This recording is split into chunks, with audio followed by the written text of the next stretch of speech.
স্পষ্ট ভাষায় বলে দিচ্ছি মা, আমি এই বিয়ে করব না। তোমরা কেন আমার উপরে জোর করছো? নিজের ক্যারিয়ার মাত্র গোছাতে শুরু করেছি, এখন বিয়ে করে আমি ঘরের কোণে বসে থাকতে পারবো না। তুই মুখটা বন্ধ করবি আদিবা? বয়স তো কম হলো না, তোর বয়সী মেয়েদের কোল জুড়ে বাচ্চা খেলে, আর তুই এখনো কেরিয়ারের দোহাই দিয়ে আমাদের মুখের উপর কথা বলছিস। সমাজে আমাদের একটা মুখ আছে তো নাকি? সমাজের মুখে ছাই দাও মা, লোকের কথায় আমি নিজের জীবনটা এইভাবে এক নিমেষে ধ্বংস করে দিতে পারি না। আমি এখনো মানসিকভাবে কোনো বিয়ের জন্য প্রস্তুত নই, ব্যাস। আদিবা, তোমার মায়ের কথার অবাধ্য হইও না মা। ছেলে খুব ভালো, উচ্চ শিক্ষিত এবং সপরিবারে শহরে থাকে।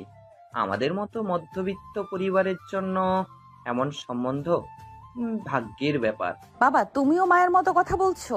তোমরা কি ভেবেছো বিয়ে করলেই একটা মেয়ে সুখী হয়ে যায়? আমি তো ভালো আছি, নিজের পায়ে দাঁড়িয়েছি, কলেজে লেকচারার হিসেবে জয়েন করেছি, আমার নিজের একটা পরিচয় তৈরি হচ্ছে। এর মধ্যে এই বিয়ের পিড়িতে বসার কোনো মানেই হয় না। হ্যাঁ, এখন তো আমাদের কথা তোর কাছে মানেহীন হল মনে হবেই।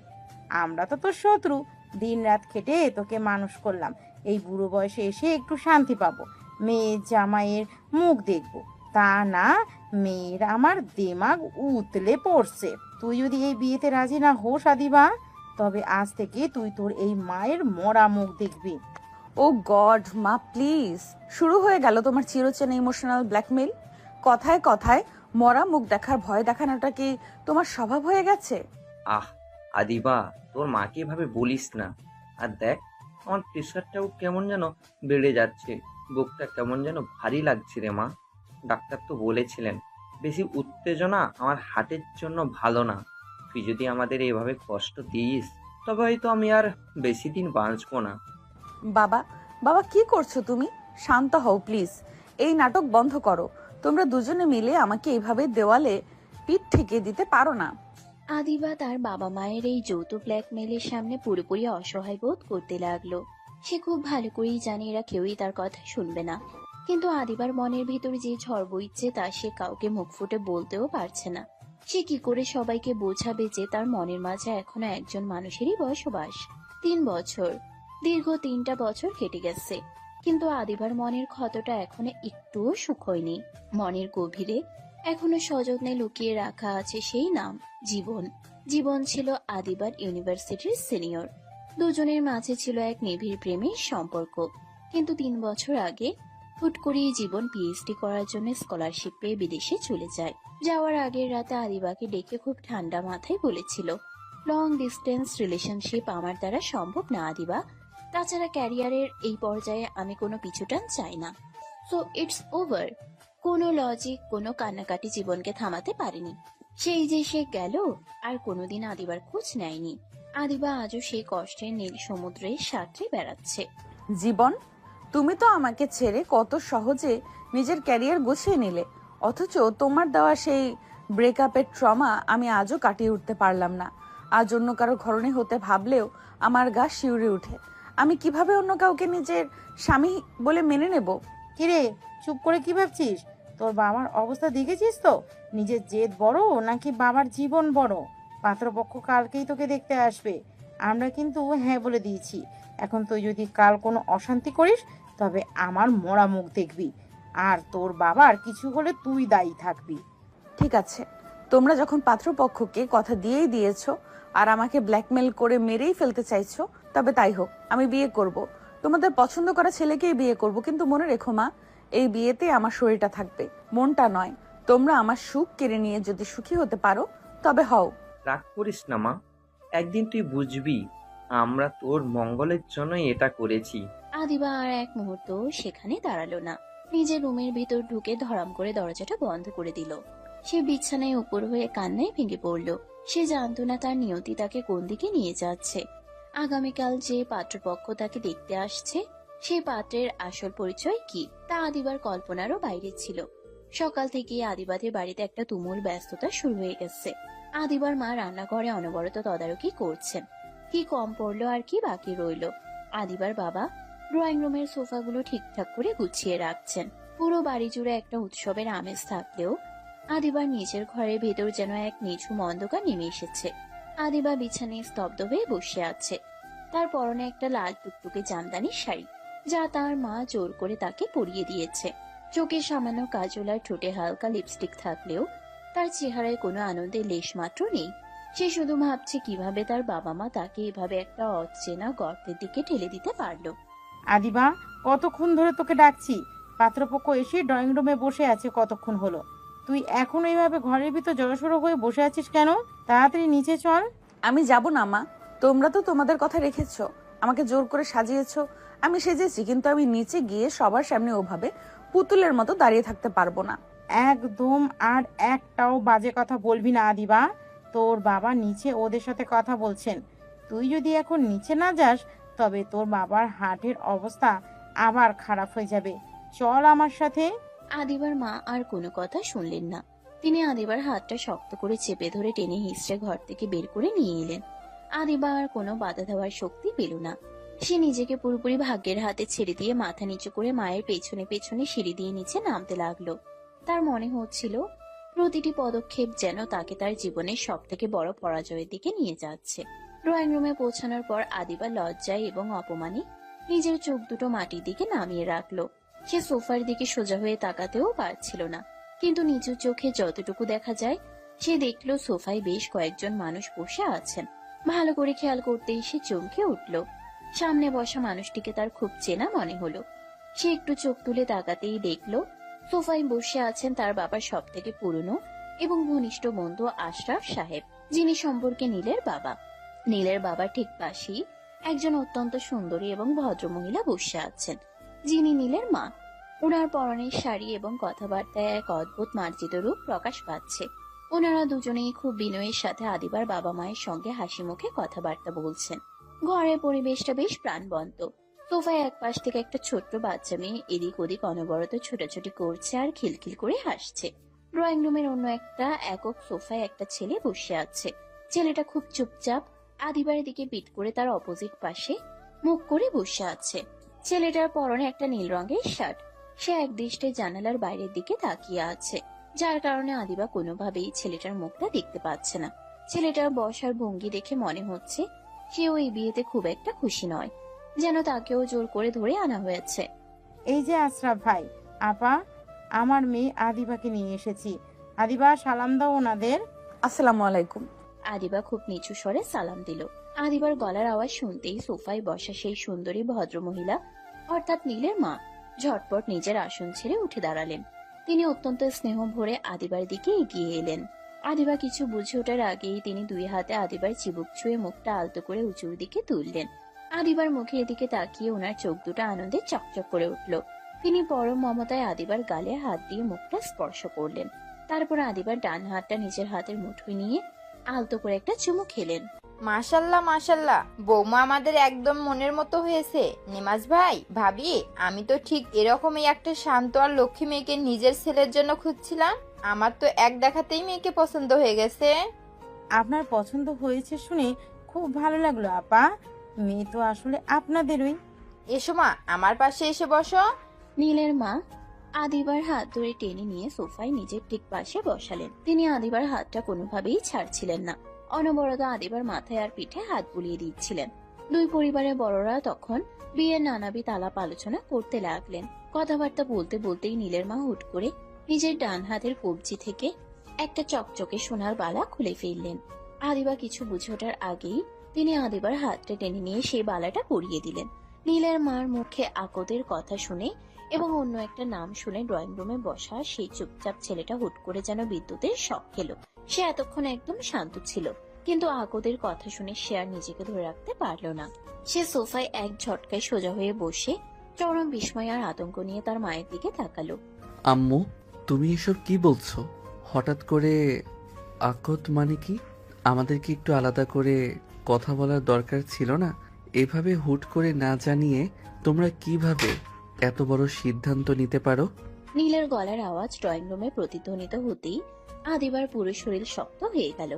এই গলার আওয়াজটা আদিবার ভীষণ পরিচিত। প্রতিদিন সে এই আওয়াজ শুনে অভ্যস্ত। আদিবা চরম বিস্ময় নিয়ে ঝট করে নিজের মাথা উঁচু করল। সে সোজা সামনে তাকিয়ে ছেলেটার মুখের দিকে তাকালো। নীলও ঠিক একই সময়ে আদিবার দিকে মুখ ঘুরিয়ে তাকালো। দুজনেই চোকাচোকি হতেই যেন ঘরের মাঝে একটা ছোটখাটো ভূমিকম্প হয়ে গেল। আদিবা দেখলো সামনে বসা এই ছেলেটা আর কেউ নয়, তারই কলেজের স্টুডেন্ট, যে ইন্টার সেকেন্ড ইয়ারে পড়ে এবং যার নাম নীল। নীল ক্লাসে প্রচন্ড দুষ্টুমি করে আর আদিবা প্রায় দিনই তাকে পড়া না পারার জন্য চরম বকাঝকা করে। নীল যখন আদিবাকে দেখলো তখন সেও ভিতর থেকে মারাত্মকভাবে আঁতকে উঠলো। তার চোখ দুটো চড়ক গাছ হয়ে গেল, মুখটা হাঁ হয়ে খুলে গেল, কারণ আদিবা তো তার কলেজের সব থেকে কড়া এবং রাগী টিচার। নীল জীবনেও কোনোদিন স্বপ্নেও কল্পনা করেনি যে তার বাবা মা তারই কলেজের সেই রাগী টিচারের সাথে তাকে বিয়ে দেওয়ার জন্য এখানে নিয়ে এসেছে। তুমি আপনি আপনি ম্যাডাম এখানে এই বাড়িতে আপনি কি করছেন? আমি এখানে মানে কি? এটা আমার নিজের বাড়ি। আমার বাড়িতে আমি ছাড়া আর কে থাকবে? কিন্তু তুমি তুমি এখানে কি করছো নীল? দুজনের এই চিৎকার আর অদ্ভুত কথাবার্তা শুনে ড্রয়িং রুমে উপস্থিত নীলের বাবা মা এবং আদিবার বাবা মা একে অপরের মুখের দিকে তাকাতে লাগলেন। সবার চোখে মুখে চরম বিস্ময়। পুরো ঘর জুড়ে এক অদ্ভুত নীরবতা নেমে এলো। কি ব্যাপার আদিবা, তোরা একে অপরকে চিনিস নাকি? তোরা এভাবে চিৎকার করছিস কেন? হ্যাঁ নীল, তুই ম্যাডাম বলছিস কেন ওনাকে? তোদের পরিচয় হলো কিভাবে? মা, তুমি এই ছেলের সঙ্গে আমার বিয়ে দিতে চাচ্ছ? তুমি জানো ও কে? ও আমার কলেজের স্টুডেন্ট, ইন্টার সেকেন্ড ইয়ারে পড়েও। নিজের স্টুডেন্টকে আমি কিভাবে বিয়ে করব মা? হ্যাঁ আম্মু, উনি আমাদের কলেজের সব থেকে রাগী ম্যাডাম। প্রতিদিন ওনার কড়া শাসনের ভয়ে আমরা ক্লাসে ব্যস্ত থাকি। তোমরা শেষমেশ ওনার সাথে আমার বিয়ে ঠিক করলে। আদিবার কথা শুনে ড্রয়িং রুমে সবাই বড় বড় চোখ করে নীল আর আদিবার দিকে তাকাতে লাগলো। পুরো পরিবার যেন এক মুহূর্তের জন্য স্তব্ধ হয়ে গেল। পাত্র যে পাত্রের স্টুডেন্ট হবে এটা কারোরই ভাবনার মধ্যে ছিল না। আদিবার মা কপালে হাত দিয়ে বসে পড়লেন আর নীলের বাবা নীলের দিকে তাকিয়ে একটু আমতা আমতা করতে লাগলেন। কিন্তু এত বড় সত্য সামনে আসার পরেও আশ্চর্যের বিষয় হলো বিয়ের পিঁড়ি পেছালো না। বড়রা কেউই এই বিয়ে ভাঙার পক্ষে মত দিলেন না।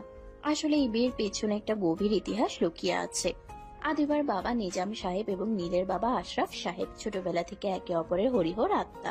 তারা দুজন যখন একসঙ্গে বড় হচ্ছিলেন তখনই মনে মনে কথা দিয়ে রেখেছিলেন যে তাদের যদি ছেলে মেয়ে হয় তবে বড় হয়ে তাদের একে অপরের সাথে বিয়ে দিয়ে এই বন্ধুত্বকে আত্মীয়তায় রূপান্তর করবেন। কিন্তু মাঝখানে আদিবা যখন ইউনিভার্সিটিতে পড়তো তখন সে জীবন নামের অন্য একটা ছেলের সঙ্গে গভীর সম্পর্কে জড়িয়ে পড়েছিল। আদিবা জীবনকে এতটা ভালোবাসতো যে সে অন্য কারোর কথা ভাবতেই পারতো না। মেয়ের এই সম্পর্কের কথা জানতে পেরে আদিবার বাবা সেদিন নীলের বাবাকে দেওয়া সেই পুরনো কথা রক্ষা করতে পারেননি, বাধ্য হয়ে পিছিয়ে এসেছিলেন। কিন্তু ভাগ্য হয়তো অন্য কিছু লিখে রেখেছিল। যখন জীবন আদিবাকে নির্মম ভাবে ছ্যাঁকা দিয়ে তার মনটা ভেঙে চুরমার করে বিদেশে চলে যায় তখন আদিবা মানসিকভাবে একেবারে ভেঙে পড়ে। মেয়ের এই চরম কষ্ট আর চোখের জল আদিবার বাবা মা সহ্য করতে পারছিলেন না। তারা বুঝতে পেরেছিলেন আদিবাকে এই ট্রমা থেকে বের করতে হলে তার জীবনে একটা নতুন অধ্যায় শুরু করা দরকার। আর সেই কারণেই তারা আদিবার সুখের জন্য তাকে একটা নিরাপদ ও ভালোবাসার পরিবারে দেওয়ার জন্য নীলের বাবার কাছে আবার প্রস্তাব নিয়ে যান এবং এই বিয়ের বিষয়টাতে এগোতে বাধ্য হন। আদিবা, নীল তোমার স্টুডেন্ট হতে পারে, কিন্তু ও আশরাফের ছেলে। আমি আশরাফকে চিনি, ওর পরিবারকে জানি। নীলের বয়স হয়তো একটু কম, কিন্তু ও অত্যন্ত ভালো একটা ছেলে। ছোটবেলার দেওয়া কথা আমি আর ভাঙতে পারবো না মা। তোদের এই বিয়ে আজই হবে। আদিবা আর নীল দুজনেই বড়দের এই অনড় সিদ্ধান্তের সামনে বোবা হয়ে দাঁড়িয়ে রইল। একজন শিক্ষিকা আর তার ছাত্রের এই অদ্ভুত বিয়ের পরিণতি কি হবে তা ভেবে দুজনেরই বুক কাঁপতে লাগলো। না বাবা, সম্ভব না। এটা কোনোভাবেই হতে পারে না। আমি নিজের ছাত্রকে বিয়ে করব? সমাজে জানাজানি হলে আমি কোন মুখে কলেজে গিয়ে দাঁড়াবো? আমার সহকর্মীরা, অন্য ছাত্রছাত্রীরা কি ভাববে? তোমরা কি আমার মান সম্মানের কথা একবারও ভাবছো না? আদিবা ম্যাডাম একদম ঠিক বলছেন আম্মু। তোমরা কি পাগল হয়ে গেছো? কলেজের অন্য শিক্ষকরা আমাকে দেখলেই হাসাহাসি করবে, বন্ধুরা শুনলে তো আমাকে মেরেই ফেলবে খেপাতে খেপাতে। আমি এই বিয়েতে কোনোভাবেই রাজি নই। তোমরা দুজন যেভাবে আকাশ থেকে পড়লে তাতে মনে হচ্ছে আমরা কোনো অন্যায় কাজ করে ফেলেছি। আদিবা মা, তুমি যা ভাবছো মোটেও তেমন কিছু না। তুমি চিন্তা করো না মা, ও তোমার স্টুডেন্ট হতে পারে কিন্তু বয়সে তোমার থেকে খুব একটা ছোট হবে না। খুব সম্ভবত 1 থেকে 1.5 বছরের ছোট হবে ও তোমার থেকে। 1-1.5 বছরের ছোট? কিন্তু মা, ও তো মাত্র ইন্টার সেকেন্ড ইয়ারে পড়ে, আর আমি অনার্স মাস্টার্স শেষ করে এখন কলেজের লেকচারার হিসেবে জয়েন করেছি। এটি কিভাবে সম্ভব? সম্ভব মা, সম্ভব। এই নীলের কীর্তির কথা তো তোমরা জানো না। ছোটবেলা থেকেই ও ভীষণ ডান পিটে আর একগুঁয়ে। ও তো স্কুল আর কলেজ কতবার যে চেঞ্জ করেছে তার কোনো হিসাব নেই। এক স্কুল থেকে আরেক স্কুল, এক শহর থেকে আরেক শহর করতে করতে ওর পড়াশোনায় অনেকটা গ্যাপ পড়ে গিয়েছে। এজন্যই ও বয়সে বড় হয়ে এখনো ইন্টার সেকেন্ড ইয়ারে আটকে আছে। হ্যাঁ আদিবা মা, আমার স্ত্রী একদম সত্যি কথাই বলেছে। নীল দেখতে হয়তো এখনো একটু বাচ্চা টাইপের লাগে, কিন্তু ও বয়সে তোমার থেকে খুব একটা ছোট নয়। আর ও কিন্তু মনে মনে তোমাকে যথেষ্ট ভয় এবং সম্মান দুই করে। আমাদের এই পরিবারে তোমার মতো একটা কড়া মেয়েরই দরকার, যে এই ছেলেকে শাসন করে লাইনে আনবে। আব্বু, তোমরা আমার নামে এসব কি বানিয়ে বানিয়ে বলছো? আমি স্কুল কলেজ চেঞ্জ করেছি বলে আমার সম্মানের কোনো দাম নেই? তাই বলে তোমরা আমারই রাগী ম্যাডামের সাথে আমার বিয়ে দিয়ে দেবে? আমি এখনো পড়াশোনা করছি, নিজের পায়ে দাঁড়াইনি, এখনই কেন বিয়ে করতে হবে? নীল বাবা, তুমি তো আমাদের পর নও। তোমার বাবা আর আদিবার বাবা তো এক মায়ের পেটের ভাইয়ের মতো। আর আদিবা তো এমন কোনো বুড়ি হয়ে যায়নি। তোমরা দুজন একসাথে থাকলে সব ঠিক হয়ে যাবে। নেজাম, তুমি কাজী সাহেবকে ডাকো। শুভ কাজে আর দেরি করার কোনো মানে হয় না। মা প্লিজ, শেষবারের মতো বলছি, আমার জীবনটা এইভাবে ধ্বংস করে দিও না। আমি কোনোভাবেই এই বিয়ে মেনে নিতে পারছি না। নীল আমার ছাত্র, আমি প্রতিদিন ওকে ক্লাসে বকাঝকা করি, ও পড়া না পারলে শাস্তি দেই। সেই ছেলের গলায় আমি কিভাবে বরের মালা দেব? আদিবা, অনেক হয়েছে। আর একটা কথাও তুমি তোমার মুখ থেকে বের করবে না। আশরাফ এবং ওর পরিবার আমাদের কতটা আপন তা তুমি জানো না। জীবন তোমাকে যে কষ্ট দিয়ে গেছে, সেই কষ্টের দিনে এই পরিবারই আমাদের পাশে এসে দাঁড়িয়েছে। আমি কাজী সাহেবকে অলরেডি খবর দিয়েছি, উনি বাড়ির নিচেই অপেক্ষা করছেন। আজই তোমাদের বিয়ে হবে, এটাই আমার শেষ কথা। আম্মু, তোমরা আব্বুকে একটু বোঝাও। তোমরা জোর করে এভাবে একটা টিচারের সাথে আমার আকত করিয়ে দিতে পারো না। আমার খুব ভয় করছে আম্মু। কাল থেকে আমি কলেজে যাব কিভাবে? ম্যাডাম যদি রাগ করে আমাকে ক্লাস থেকে বের করে দেয়? চুপ কর গাধা ছেলে, তোকে তো কোনো বাঘের মুখে ফেলে দিচ্ছি না। আদিবা কত সুন্দর, কত গুণী একটা মেয়ে। তোর মতো বাদর ছেলেকে ওই পারবে সোজা করতে? কাজী সাহেব এসে গেছেন, তাই চুপচাপ কবুল পড়ার জন্য রেডি হ। দুই পরিবারের বড়দের অনর সিদ্ধান্তের সামনে আদিবা এবং নীল দুজনের সমস্ত প্রতিবাদী খড়কুটোর মতো ভেসে গেল। আদিবার ইমোশনাল বাবা মা আর নীলের জেদি মা বাবার যৌথ চাপের কাছে তারা দুজনেই সম্পূর্ণ অসহায় হয়ে পড়ল। বসার ঘরে কাজী সাহেব খাতা কলম নিয়ে এসে বসলেন। পুরো ড্রয়িং রুম জুড়ে এক থমথমে নীরবতা নেমে এলো, যেখানে আনন্দের কোনো ছোঁয়া নেই, আছে শুধু এক অদ্ভুত বাধ্যবাধকতা। আচ্ছা, পাত্রীর নাম আদিবা সুলতানা। মা, আপনি কি 3 লক্ষ টাকা দেনমোহরে আশরাফ চৌধুরীর পুত্র নীল চৌধুরীর সাথে এই বিবাহে রাজি আছেন? রাজি থাকলে বলুন আলহামদুলিল্লাহ, কবুল। কবুল। আলহামদুলিল্লাহ। এবার পাত্রের পালা। বাবা নীল চৌধুরী, আপনি কি 3 লক্ষ টাকা দেনমোহরে নেজাম উদ্দিনের কন্যা আদিবা সুলতানাকে নিজের স্ত্রী হিসাবে গ্রহণ করতে রাজি আছেন? রাজি থাকলে বলুন কবুল। কবুল। আলহামদুলিল্লাহ আলহামদুলিল্লাহ, আজ থেকে আদিবা আমাদের অফিসিয়াল বৌমা হয়ে গেল। তোমরা মিষ্টিমুখ করো সবাই। কাঁদিস না মা, একদিন তুই বুঝবি আমরা তোকে কত বড় একটা ভালো পরিবার দিয়েছি। নীল তোকে অনেক সুখে রাখবে। ওরে বাবা রে, আমার কপালে যে কি আছে আল্লাহই ভালো জানেন। কলেজের রাগী ম্যাডাম এখন সরাসরি আমার ঘরের বউ। কাল থেকে তো আমার হোমওয়ার্ক না করলে আর রক্ষা নেই। জীবন, তুমি আমাকে এমন একটা পরিস্থিতিতে এনে দাঁড় করালে যেখানে আমার নিজের ছাত্রই এখন আমার স্বামী। আমি কিভাবে এই অদ্ভুত সম্পর্কটা সারা জীবন বয়ে বেড়াবো? নীলকে আমি কোনোদিন স্বামীর মর্যাদা দিতে পারবো তো? এভাবে কোনো ধুমধাম ছাড়া জোর করে এক প্রকার অদ্ভুত পরিস্থিতির মধ্য দিয়ে সম্পন্ন হয়ে গেল শিক্ষিকা আর ছাত্রের বিয়ে। বিয়ের সব আনুষ্ঠানিকতা শেষ হতে হতে রাত প্রায় 1টা বেজে গেল। নীলদের বাড়ি যাওয়ার কোনো তাড়া ছিল না, কারণ বিয়ের পর আজ প্রথম রাতটা তারা আদিবাদের বাড়িতেই কাটাচ্ছে। আদিবার মা নীল আর আদিবাকে জোর করে আদিবার নিজের ঘরে পাঠিয়ে দিয়ে বাইরে থেকে দরজাটা টেনে দিলেন। বাসর ঘর বলতে যা বোঝায়, ঘরটা ঠিক তেমন করে সাজানো হয়নি, কারণ সবকিছুই ঘটেছে অত্যন্ত হুট করে। তবে ঘরে বিছানায় একটা নতুন চাদর পাতা হয়েছে, আর এক কোণে কিছু রজনীগন্ধা ফুল রাখা আছে। ঘরের ভেতর পা দিয়ে আদিবা ধপ করে খাটের এক কোণায় বসে পড়ল। তার পুরো শরীর রাগে আর ক্ষোভে কাঁপছে। নীল দরজার কাছে একটু ইতস্তত করে দাঁড়িয়ে রইল। সে বুঝতে পারছে না সে খাটে বসবে নাকি নিচে গিয়ে ফ্লোরে শুয়ে পড়বে। তুমি ওখানে ওভাবে চোরের মতো দাঁড়িয়ে আছো কেন নীল? তোমার সাহস তো কম নয়। একটা কলেজের স্টুডেন্ট হয়ে তুমি তোমার টিচারের রুমে এইভাবে মাঝরাতে এসে দাঁড়িয়ে আছো, লজ্জা করে না তোমার? ম্যাডাম, আপনি আমার ওপর এভাবে চিল্লাচ্ছেন কেন বলুন তো? এখানে আমার কি দোষ? আমি কি কাজী সাহেবকে ডেকে এনেছি, নাকি আমি আপনার হাত ধরে টেনে এনে কবুল বলতে বাধ্য করেছি? আমার নিজের মা বাবা আমাকে ধরে এনে আপনার গলায় ঝুলিয়ে দিল, আর আপনি সব রাগ আমার উপর ঝাড়ছেন। মুখ একদম বন্ধ রাখবে নীল। আমার সামনে একদম মুখে মুখে তর্ক করবে না। তুমি কি ভুলে গেছো আমি তোমার কলেজের প্রফেসর? ক্লাসে 1 সপ্তাহের জন্য সাসপেন্ড করে দিলে তোমার ওই ইন্টার সেকেন্ড ইয়ারের পড়াশোনা চিরতরের জন্য বন্ধ হয়ে যাবে। দেখুন ম্যাডাম, এটা কলেজ নয়, এটা আপনার শোয়ার ঘর। আর এখন কলেজের সময়ও না, মাঝরাত বাজে। আর সব থেকে বড় কথা, কাজীর খাতায় সই করে আমি এখন অফিসিয়ালি আপনার স্বামী। আপনি এখন চাইলেই আমাকে সাসপেন্ড করতে পারেন না। স্বামী? তুমি নিজেকে আমার স্বামী ভাবছো? এই স্পর্ধা তুমি পাও কোথা থেকে নীল? তোমার মতো একটা ব্যাক বেঞ্চার যে পড়াশোনা না করে সারা বছর স্কুল কলেজ চেঞ্জ করে গ্যাপ দিয়ে বেড়ায়, সে হবে আমার স্বামী? তোমার বয়স কত শুনি? আমার চেয়ে তো ছোটই হবে। বয়সের দোহাই বারবার দেবেন না তো ম্যাডাম। আম্মু তো নিচে সবার সামনেই বলল যে আমি আপনার থেকে মাত্র 1-1.5 বছরের ছোট। আমি স্কুল কলেজ চেঞ্জ করেছি বলে কি আমার বয়স বাড়ে নাই? আমি কি বাচ্চা ছেলে নাকি? আর ব্যাক বেঞ্চারদের এত অবহেলা করবেন না, ওরাই কিন্তু দিন শেষে ইতিহাস তৈরি করে। ইতিহাস না ছাই, তুমি শুধু পারো ক্লাসে দুষ্টুমি করতে আর মেয়েদের দিকে তাকিয়ে হাসতে।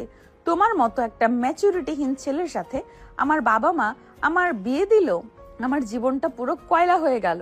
আমি কোনোদিন কোনো অবস্থাতেই তোমাকে আমার স্বামী বলে মেনে নেব না, মনে রেখো এটা। আপনাকে বিয়ে? আহারে, কোনো মন খারাপ হয়নি ম্যাম, কারণ আমি তো আগে থেকে আপনাকে মন থেকে পছন্দ করতাম, কিন্তু ভয়ে কিছু বলতে পারতাম না আপনার ওই কড়া মেজাজের স্বভাবের জন্য। আজকে আপনি আমার ঘরের বউ, এটা আমার কাছে এখনো স্বপ্নের মতো লাগছে। কি বললে তুমি? তুমি আমাকে আগে থেকেই পছন্দ করতে? তোমার এত বড় সাহস নীল, তুমি একজন টিচারের দিকে এই নজরে তাকাতে? ওরে বাবারে, না না, আপনি ভুল বুঝছেন ম্যাডাম। আমি কোনো খারাপ নজরে বলিনি।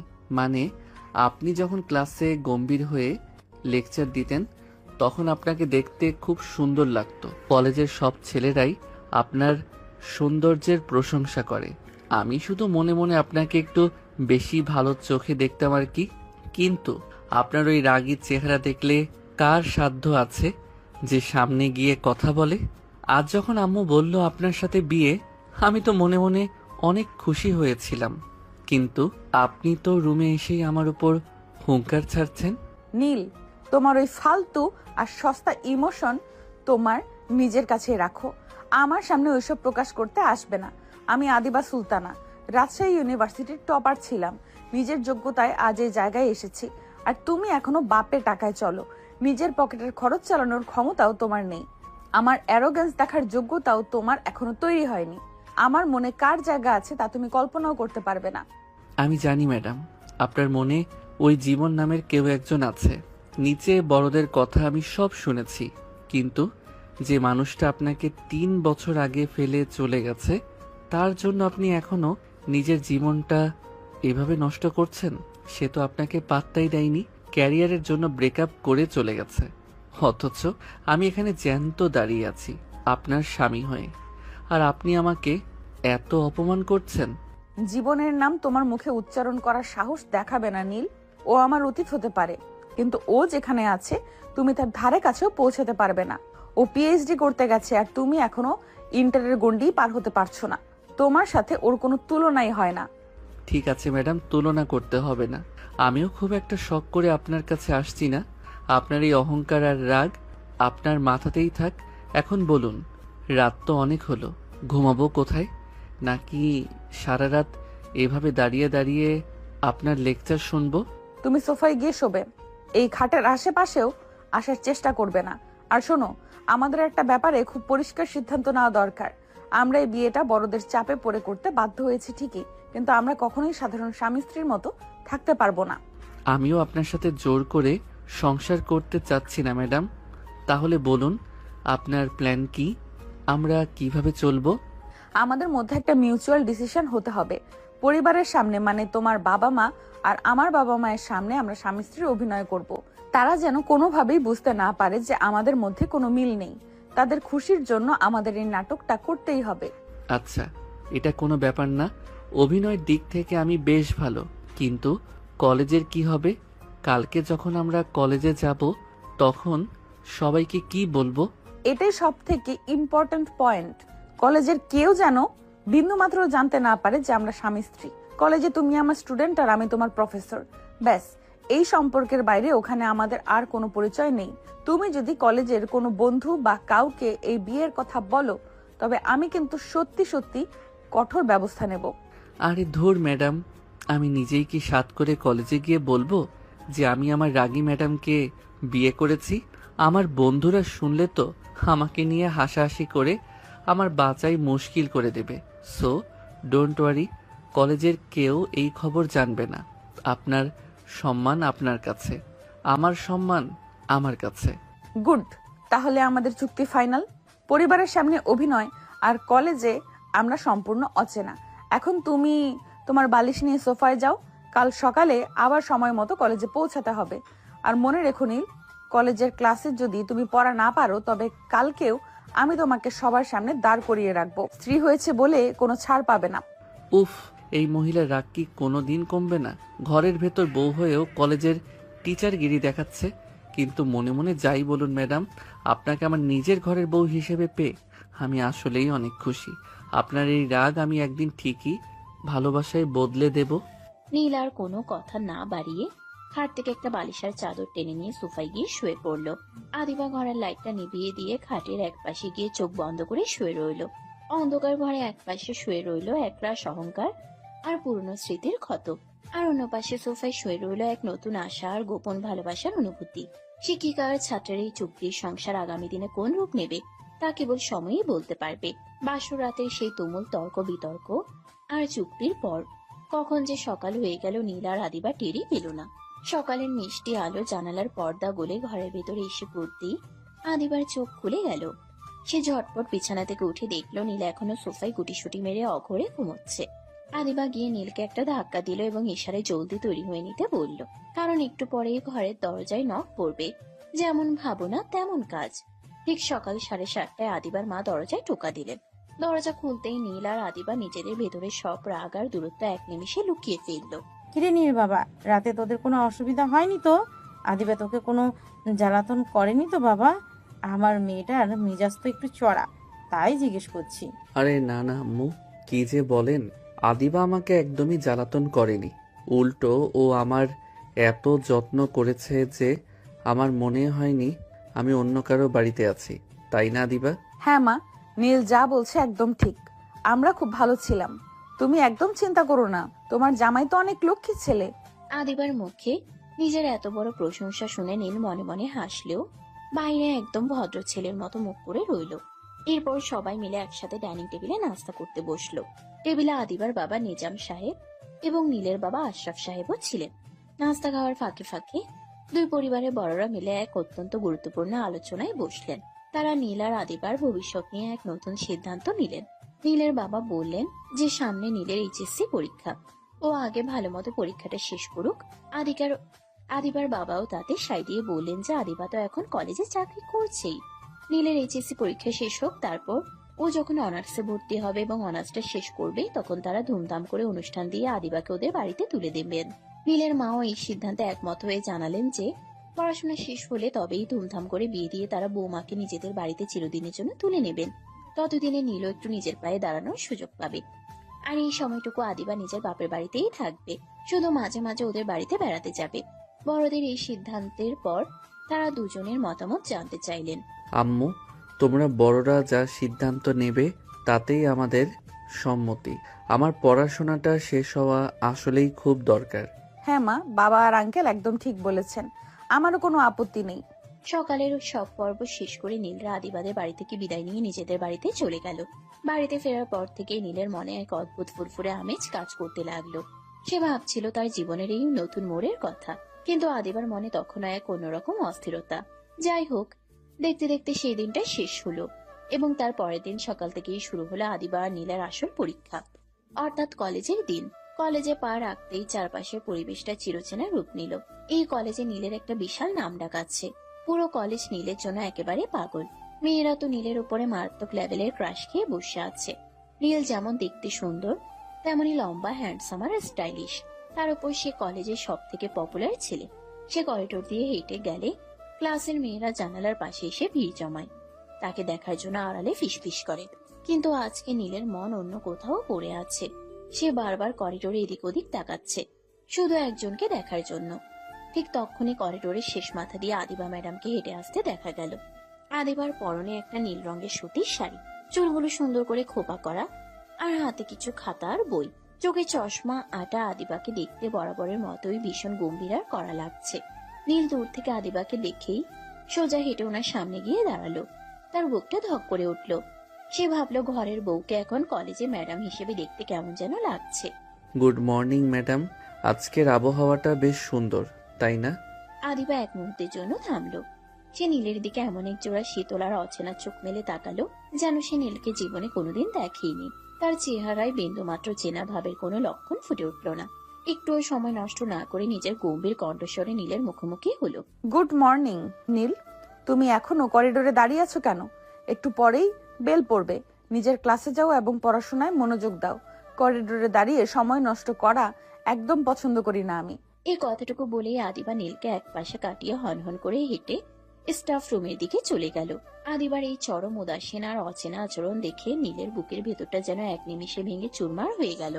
বিষয়টা প্রথম নীলের খুব খারাপ লাগতে শুরু করলো। সে মনে মনে ভাবতে লাগলো, কেন এমনটা করতেছে সে? ঘরে যতই চুক্তি থাক, কলেজে এসে একদম চেনে না এমন ভান করার কি মানে? এরপর শুরু হলো ইন্টার সেকেন্ড ইয়ারের আদিবা ম্যাডামের ক্লাস। আদিবা ক্লাসে ঢোকার সাথে সাথে পুরো ক্লাসরুম নিস্তব্ধ হয়ে গেল। নীল একদম মাঝের সারিতে বসে এক দৃষ্টে আদিবার দিকে তাকিয়ে রইল। সে আজকে পড়ার খুব ভালো করে তৈরি করে এসেছে, শুধু আদিবার একটু অ্যাটেনশন পাওয়ার জন্য। আদিবা বোর্ডে লিখতে লিখতে ক্লাসের উদ্দেশ্যে কথা বলতে শুরু করলো এবং গত ক্লাসের হোমওয়ার্কের কথা জিজ্ঞেস করে জানতে চাইলো কে কে পড়া পারেনি। নীল সবার আগে খুব উৎসাহ নিয়ে হাত তুললো। সে ভাবলো এবার অন্তত ম্যাডাম তার দিকে তাকাবে, একটু ভালো চোখে দেখবে। ম্যাডাম, আমি পড়া একদম পুরোটা কমপ্লিট করেছি। আপনি চাইলে আমাকে বোর্ডে ডেকে যে কোনো প্রশ্ন ধরতে পারেন, আমি সব পারবো। সিয়াম, তুমি দাঁড়াও। তুমি কালকের পড়াটা বলো। আর নীল, তুমি হাত নামাও। ক্লাসে বেশি ওভার স্মার্টনেস দেখানোর কোনো প্রয়োজন নেই। আমি যাকে ধরবো সেই শুধু উত্তর দেবে। আদিবা সিয়ামকে পড়া ধরতে লাগলো আর নীলকে পুরোপুরি অ্যাভয়েড করে চলে গেল। নীল পুরো ক্লাসের সামনে ভীষণ অপমানিত বোধ করলো। পুরো পিরিয়ড জুড়ে সে আদিবার অ্যাটেনশন পাওয়ার অনেক চেষ্টা করলো। কখনো জোরে কলম ফেললো, কখনো বেঞ্চের শব্দ করলো, আবার কখনো জোরে কাশির ভান করলো। কিন্তু আদিবা এতটা কঠোর আর প্রফেশনাল যে সে একবারের জন্য নীলের দিকে তাকালো না, যেন নীল ওই ক্লাসের কোনো অস্তিত্বহীন এক ছাত্র। ক্লাস শেষ করে আদিবা যখন চলে গেল, তখন নীলের মনটা একদম খারাপ হয়ে গেল। সে মনমরা হয়ে কলেজের কমন রুমে গিয়ে বসে। কলেজের পপুলার হ্যান্ডসাম বয় নীলের এই মন খারাপ দেখে ক্লাসের কয়েকজন মেয়ে যারা নীলের উপর ক্রাশ খেয়ে আছে তারা গুটি গুটি পায়ে নীলের টেবিলের সামনে এসে দাঁড়ালো। উকি ঝুঁকি মেরে তারা নীলের মুখ ঠিক করার চেষ্টা করতে লাগলো। কি রে নীল, তোকে আজ এমন দেখাচ্ছে কেন? কোনো সমস্যা হচ্ছে? কলেজে তোকে দেখলে মনে হয় কোনো রাজপুত্র হেঁটে যাচ্ছে, আর আজ তুই এভাবে মুখ কালো করে আছিস কেন? হ্যাঁ নীল, চল না আজ ক্লাস শেষে সবাই মিলে ফুচকা খেতে যাই। তোর এই হ্যান্ডসাম মুখে মন খারাপ একদম মানায় না। চল আমাদের সাথে, একটু গল্প করবি, মন ভালো হয়ে যাবে। না রে, তোরা এখন যা এখান থেকে, আমার একটুও ভালো লাগছে না। তোরা প্লিজ আমাকে একা থাকতে দে। মেয়েরা নীলের এই অবহেলা পেয়েও কিছু মনে করলো না, কারণ নীলের এই অ্যারোগেন্ট লুকও তাদের কাছে ভীষণ পছন্দের। কিন্তু নীল মনে মনে ছটফট করতে লাগলো। পুরো কলেজের মেয়েরা যার একটা হাসির জন্য পাগল, যার সাথে কথা বলার জন্য লাইন দেয়, সেই নীলকে তার নিজের ঘরের বউ কলেজের রাগী ম্যাডাম আদিবা পাত্তাই দিচ্ছে না। এই অবহেলা নীল সহ্য করতে পারছে না। সে মনে মনে প্রতিজ্ঞা করলো, আদিবা যতই তাকে অ্যাভয়েড করুক না কেন, সে আদিবার এই অবহেলার দেওয়াল ভেঙে তার মনে নিজের জায়গা তৈরি করেই ছাড়বে। কলেজে ছুটি হওয়ার পর থেকে গেটের বাইরে একটা অন্যরকম উত্তেজনা। নীল তার চকচকে কালো রঙের স্পোর্টস বাইকটা নিয়ে স্টার্ট বন্ধ করে স্ট্যান্ডের উপর হেলান দিয়ে দাঁড়িয়ে আছে। এক হাতে বাইকের চাবিটা ঘোরাচ্ছে আর অন্য হাতটা শার্টের পকেটে। রোদ চশমাটা চোখের উপর আলতো করে নামানো। কলেজের মেয়েরা যখনই গেট দিয়ে বের হচ্ছে প্রত্যেকে এক পলক নীলের দিকে তাকাচ্ছে। যে নীলের বাইকের পেছনে একটাবার বসার জন্য, তার সাথে একটু ঘোরার জন্য কলেজের মেয়েরা একেবারে পাগল। সে নীল আজকে কারো দিকে চোখ তুলে তাকাচ্ছেও না, তার সমস্ত মনোযোগ শুধু কলেজের মেইন গেটের দিকে। সে অধীর আগ্রহে অপেক্ষা করছে তার নিজের ঘরের বউ অর্থাৎ তার রাগী ম্যাডাম আদিবার জন্য। একটু পরেই আদিবা নিজের পার্সটা কাঁধে ঝুলিয়ে গম্ভীর মুখে গেট পার হলো। নীল কাল বিলম্ব না করে বাইকটা স্টার্ট দিয়ে ঠিক আদিবার সামনে এনে করা ব্রেক কষলো। ম্যাডাম, রোদের মধ্যে এভাবে হেঁটে যাওয়ার কোনো দরকার নেই, আসুন বাইকে উঠুন, আমি আপনাকে একদম সাবধানে আপনার বাড়ি পৌঁছে দেব। নীল, তুমি এখানে বাইক নিয়ে এইভাবে আমার সামনে এসে দাঁড়ালে কোন সাহসে? আর তুমি কেন এমন করে রাস্তার মাঝখানে সবার সামনে আমার জন্য অপেক্ষা করছো? তোমার কি মাথা খারাপ হয়ে গেছে? মাথা খারাপ হবে কেন ম্যাডাম? রোদটা দেখেছেন কেমন কড়া? এই গরমে আপনি একা একা রিক্সা খুঁজে খিটমিট করবেন, তার চেয়ে আমার বাইকে বসুন, ঝড়ের গতিতে বাড়িতে পৌঁছে দেব, কোনো কষ্টই হবে না আপনার। নীল, তুমি এমন কেন স্বামী স্ত্রী ভাব দেখাচ্ছ? রাস্তাঘাটে নিজের লিমিট বজায় রাখতে জানো না তুমি? কলেজের সব ছাত্রছাত্রীরা আশেপাশে ঘুরোঘুরি করছে, তারা যদি আমাদের এইভাবে দেখে তবে কি ভাববে? তুমি কি ইচ্ছে করে আমার সম্মান ধুলোয় মেশাতে চাও? আরে ম্যাডাম, এখানে স্বামী স্বামী ভাব দেখানোর কি দেখলেন আপনি? একটা চেনা ছেলে তার পরিচিত মানুষকে লিফট দিতেই পারে, এতে এত রেগে যাওয়ার কি হলো? আর তাছাড়া আমরা তো এখন অফিসিয়ালি। চুপ করো নীল, একদম চুপ করো, ওটা মুখে উচ্চারণও করবে না। দেখো নীল, তুমি মনে হয় ভুলে যাচ্ছ, তাই তোমাকে আবার মনে করিয়ে দেই। ভুলে যেও না, আমাদের বিয়েটা কিন্তু একটা চুক্তি মাত্র। আমি শুধু বাবা মায়ের ইমোশনাল ব্ল্যাকমেইলের কারণে ওই কাজের কাগজে সই করতে বাধ্য হয়েছি। চুক্তি বলে কি আমাদের সম্পর্কটা পুরো মিথ্যে হয়ে গেল ম্যাডাম? কাজীর সামনে কবুল কি আমরা নাটকের স্ক্রিপ্ট দেখে বলেছি? একটু তো দায়িত্ব আমারও আছে। তোমার কোনো দায়িত্ব নেই আমার প্রতি। আমি স্পষ্ট ভাষায় বলে দিচ্ছি, আমি কখনোই তোমাকে নিজের স্বামী হিসেবে মেনে নেব না। তোমার মতো একটা ইমম্যাচিউর ছোট এবং আমার স্টুডেন্টকে আমি কোনো দিন স্বামীর মর্যাদা দিতে পারবো না। তাই এইভাবে রাস্তায় আমার জন্য অপেক্ষা করা এবং নিজেকে স্বামী দাবি করা বা স্বামী স্বামী ভাব দেখানো চিরদিনের জন্য ছেড়ে দাও। নিজের চরকায় তেল দাও গে, যাও। ম্যাডাম, আপনি এই কথাটা এত সহজে কিভাবে বলতে পারলেন? রাস্তায় আপনার জন্য অপেক্ষা করাটা কি আমার অপরাধ? আমি তো শুধু একটু ভালোবেসে আপনার সুবিধার কথা চিন্তা করে এখানে দাঁড়িয়েছিলাম। আমি কি আপনাকে কোনো খারাপ কথা বলেছি? ভালোবেসে? তোমার ওই ফালতু ভালোবাসা পকেটে পুরে রাখো নীল। তোমার এই সস্তামি আমার একদম পছন্দ না। কাল থেকে যদি তোমাকে আর একবারও আমার রাস্তার সামনে এইভাবে বাইক নিয়ে দাঁড়িয়ে থাকতে দেখি, তবে কলেজে তোমার নামে এমন কমপ্লেন করব যে তোমার ছাত্রত্ব চলে যাবে। আমি রিক্সা করেই বাড়ি ফিরতে পারবো, তোমার ওই বাইকে ওঠার কোনো শখ আমার নেই। আদিবা আর এক সেকেন্ডও সেখানে দাঁড়ালো না। সে অত্যন্ত বিরক্ত আর রাগে মুখ কালো করে একটা ফাঁকা রিক্সা ডেকে ঝড়ের গতিতে চলে গেল। নীল বাইকের হ্যান্ডেলটা শক্ত করে চেপে ধরে এক দৃষ্টি রিক্সাটার দিকে তাকিয়ে রইল। আদিবার এই নির্মম আর নিষ্ঠুর ব্যবহারটা সরাসরি নীলের বুকে গিয়ে তীরের মতো বিঁধল। আদিবার এই শেষ কথাগুলো শুনে খুব কষ্ট পায় নীল। তার চোখের কোণটা কেমন যেন ভিজে উঠল। সে তো এমনি আদিবার জন্য এতক্ষণ ধরে তপ্ত রোদের মধ্যে অপেক্ষা করছিল যে আদিবাকে নিরাপদে কোনো কষ্ট ছাড়াই বাড়িতে পৌঁছে দেবে। কিন্তু আদিবা কেন এমন ব্যবহার করলো তার সাথে? কেন তার সরল অনুভূতিগুলোকে এভাবে পা দিয়ে মারিয়ে দিল? আমি তো কোনো ভুল করিনি ম্যাডাম। আপনাকে একটু আগলে রাখতে চাওয়াটা কি আমার সব থেকে বড় অন্যায় ছিল? আপনি কেন বারবার আমাকে এভাবে ছোট করেন? আপনার ওই অহংকার আর অতীতের জন্য আপনি আমার বর্তমানটাকে এভাবে বিষাক্ত করে দিতে পারেন না। আজ আপনি আমাকে যতবার দূরে ঠেলে দিলেন, আমার জিদ ততটাই বেড়ে গেল। আপনি আমাকে স্বামী বলে মেনে না নেওয়া পর্যন্ত আমিও হার মানব না ম্যাডাম। আদিবা রিক্সা করে চলে যাওয়ার পর নীল বেশ কিছুক্ষণ রাস্তার মাঝখানে স্তব্ধ হয়ে দাঁড়িয়ে রইল। দুপুরের কড়া রোদ যেন তার বুকের ভিতরের কষ্টটাকে আরো বাড়িয়ে দিচ্ছিল। কিন্তু নীল তো আর পাঁচটা সাধারণ ছেলের মতো নয় যে একবারের অবহেলাতেই গুটিয়ে যাবে। সে বাইকের হ্যান্ডেলটা শক্ত করে ধরে এক অদ্ভুত জেদ অনুভব করলো। সে নিজের মনকে বোঝালো, আদিবা ম্যাডাম যতই কঠিন হোক না কেন, দিন শেষে সে তার বিবাহিতা স্ত্রী।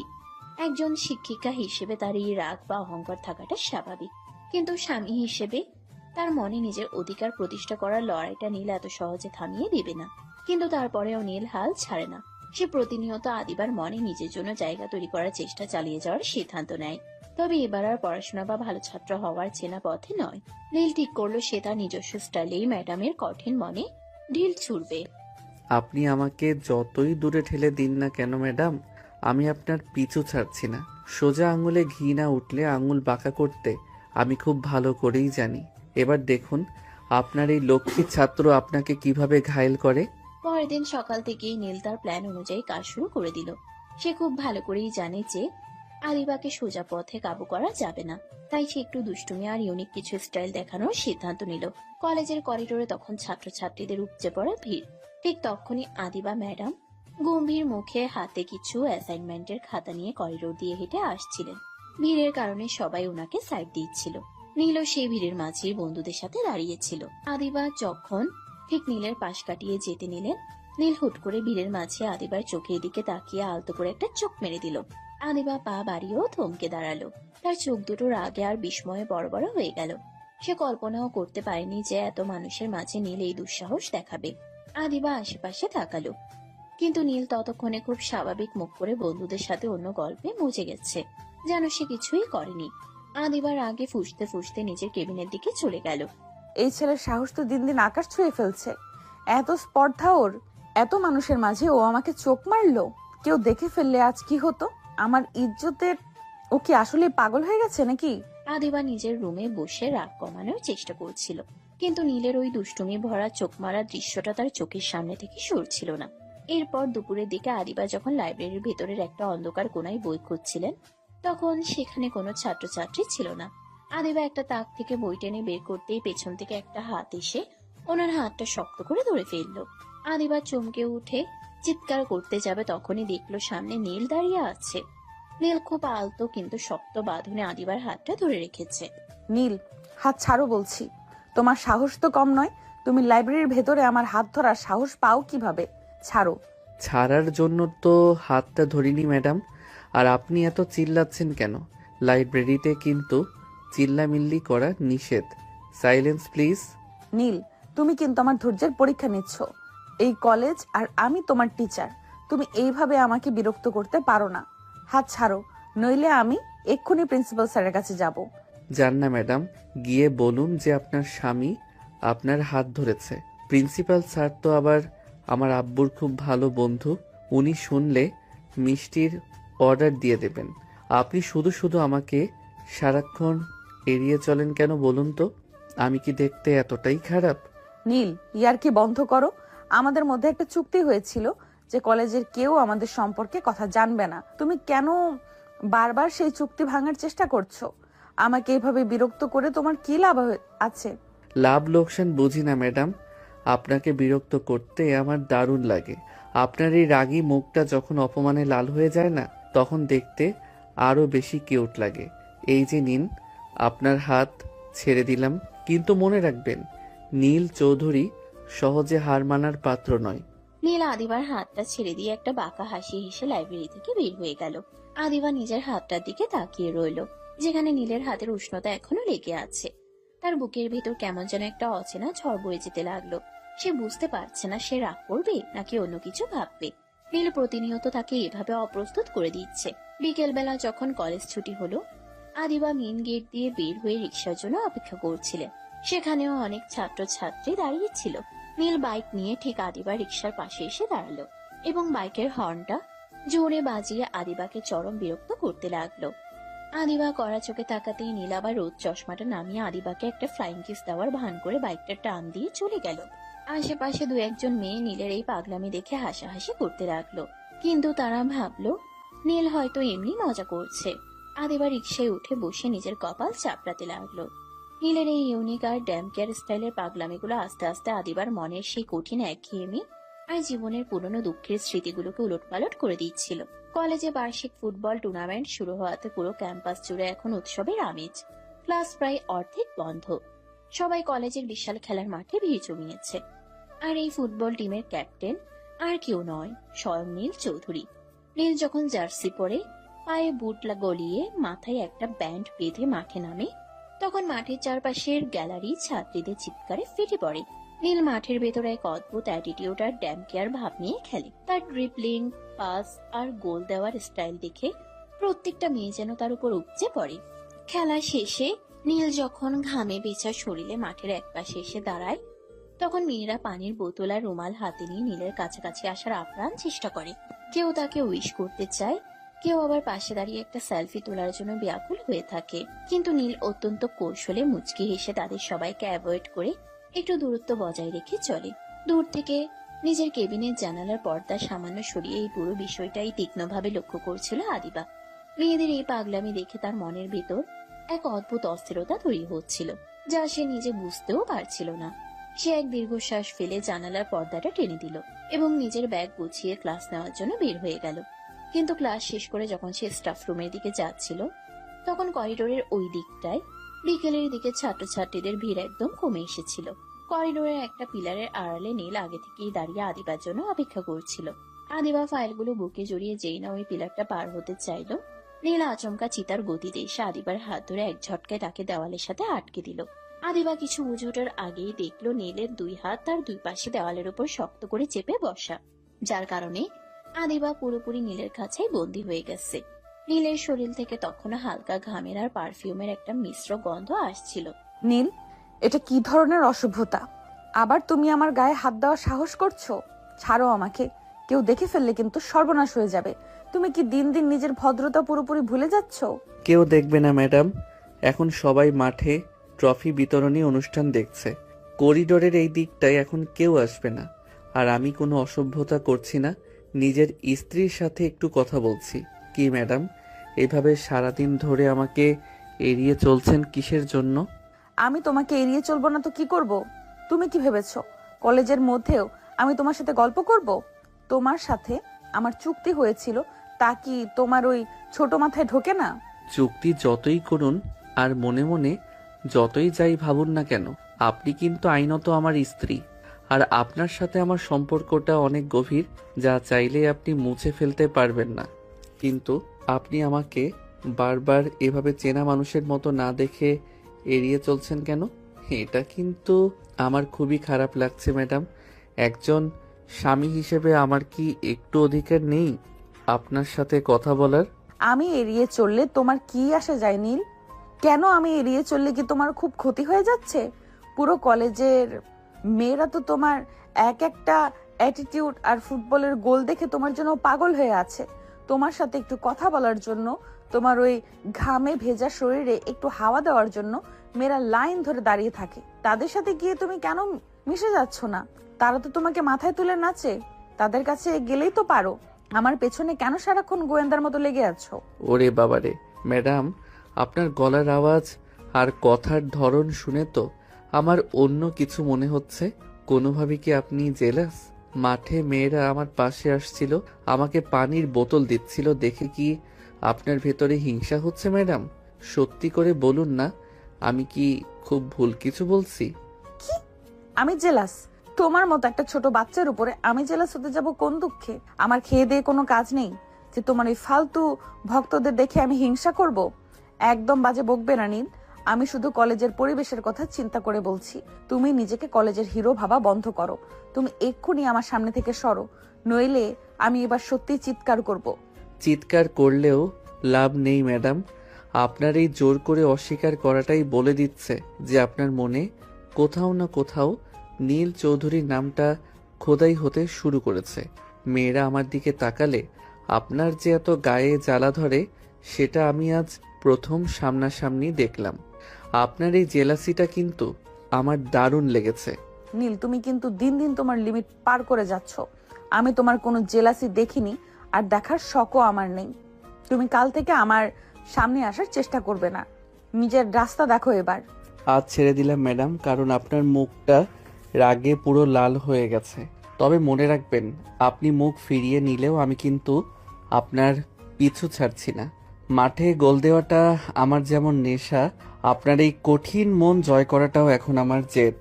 আসি তাহলে, ভালো থাকবেন ম্যাডাম। নীল আদিবার দুই পাশ থেকে হাত সরিয়ে নিয়ে পকেটে হাত গুজে একটা শেষ বাজাতে বাজাতে করিডোর দিয়ে হেঁটে চলে গেল। আদিবা দেওয়ালের সাথে পিঠ ঠেকিয়ে লম্বা লম্বা শ্বাস নিতে লাগলো। তার বুকের ভিতর হৃৎপিণ্ডটা তখন এত জোরে স্পন্দন হচ্ছিল যে সে নিজেই নিজের হার্টবিট শুনতে পাচ্ছিল। সে নিজের গাল দুটো হাত দিয়ে ছুঁয়ে দেখলো, জায়গাটা লজ্জা আর রাগে একদম গরম হয়ে গেছে। সে যতই মুখে অস্বীকার করুক না কেন, নীলের ওই জেলাস শব্দটা তীরের মতো তার মনের ভিতরে গিয়ে বিঁধেছে, যা সে কোনোভাবেই এখন মন থেকে তাড়াতে পারছে না। দেখতে দেখতে কলেজে সেই বহু প্রতীক্ষিত বার্ষিক ফুটবল টুর্নামেন্টের ফাইনাল খেলার দিনটি চলে এলো। পুরো কলেজ মাঠ আজ লোকে লোকারণ্য। মাঠের চারপাশ রঙিন পতাকায় সাজানো, আর গ্যালারিতে তিল ধারণের ঠাঁই নেই। ফাইনালে দুই প্রতিপক্ষ দলের মধ্যে শুরু থেকে এক হাড্ডাহাড্ডি লড়াই চলছিল। প্রথমার্ধে কোনো দলই গোল করতে পারেনি। টানটান উত্তেজনা আর দর্শকদের চিৎকারে পুরো ক্যাম্পাস যেন কাঁপছিল। খেলার শেষ মুহূর্তে যখন সবাই ধরে নিয়েছে ম্যাচটি ড্র হতে চলেছে, ঠিক তখনই নীলের সেই জাদুকরী মুহূর্তটি এলো। মাঝ মাঠ থেকে বল কাটিয়ে একের পর এক ডিফেন্ডারকে পরাস্ত করে নীল একাই বল নিয়ে বক্সে ঢুকে পড়লো এবং গোলকিপারকে সম্পূর্ণ বোকা বানিয়ে পোস্টের কোণ দিয়ে এক দুর্দান্ত শট নিল। গোল! পুরো মাঠ এক নিমিষে স্তব্ধ হয়ে পরক্ষণেই উল্লাসে ফেটে পড়ল। অত্যন্ত সার্থকতার সাথে নীল নিজের পুরো টিমকে জিতিয়ে দিল।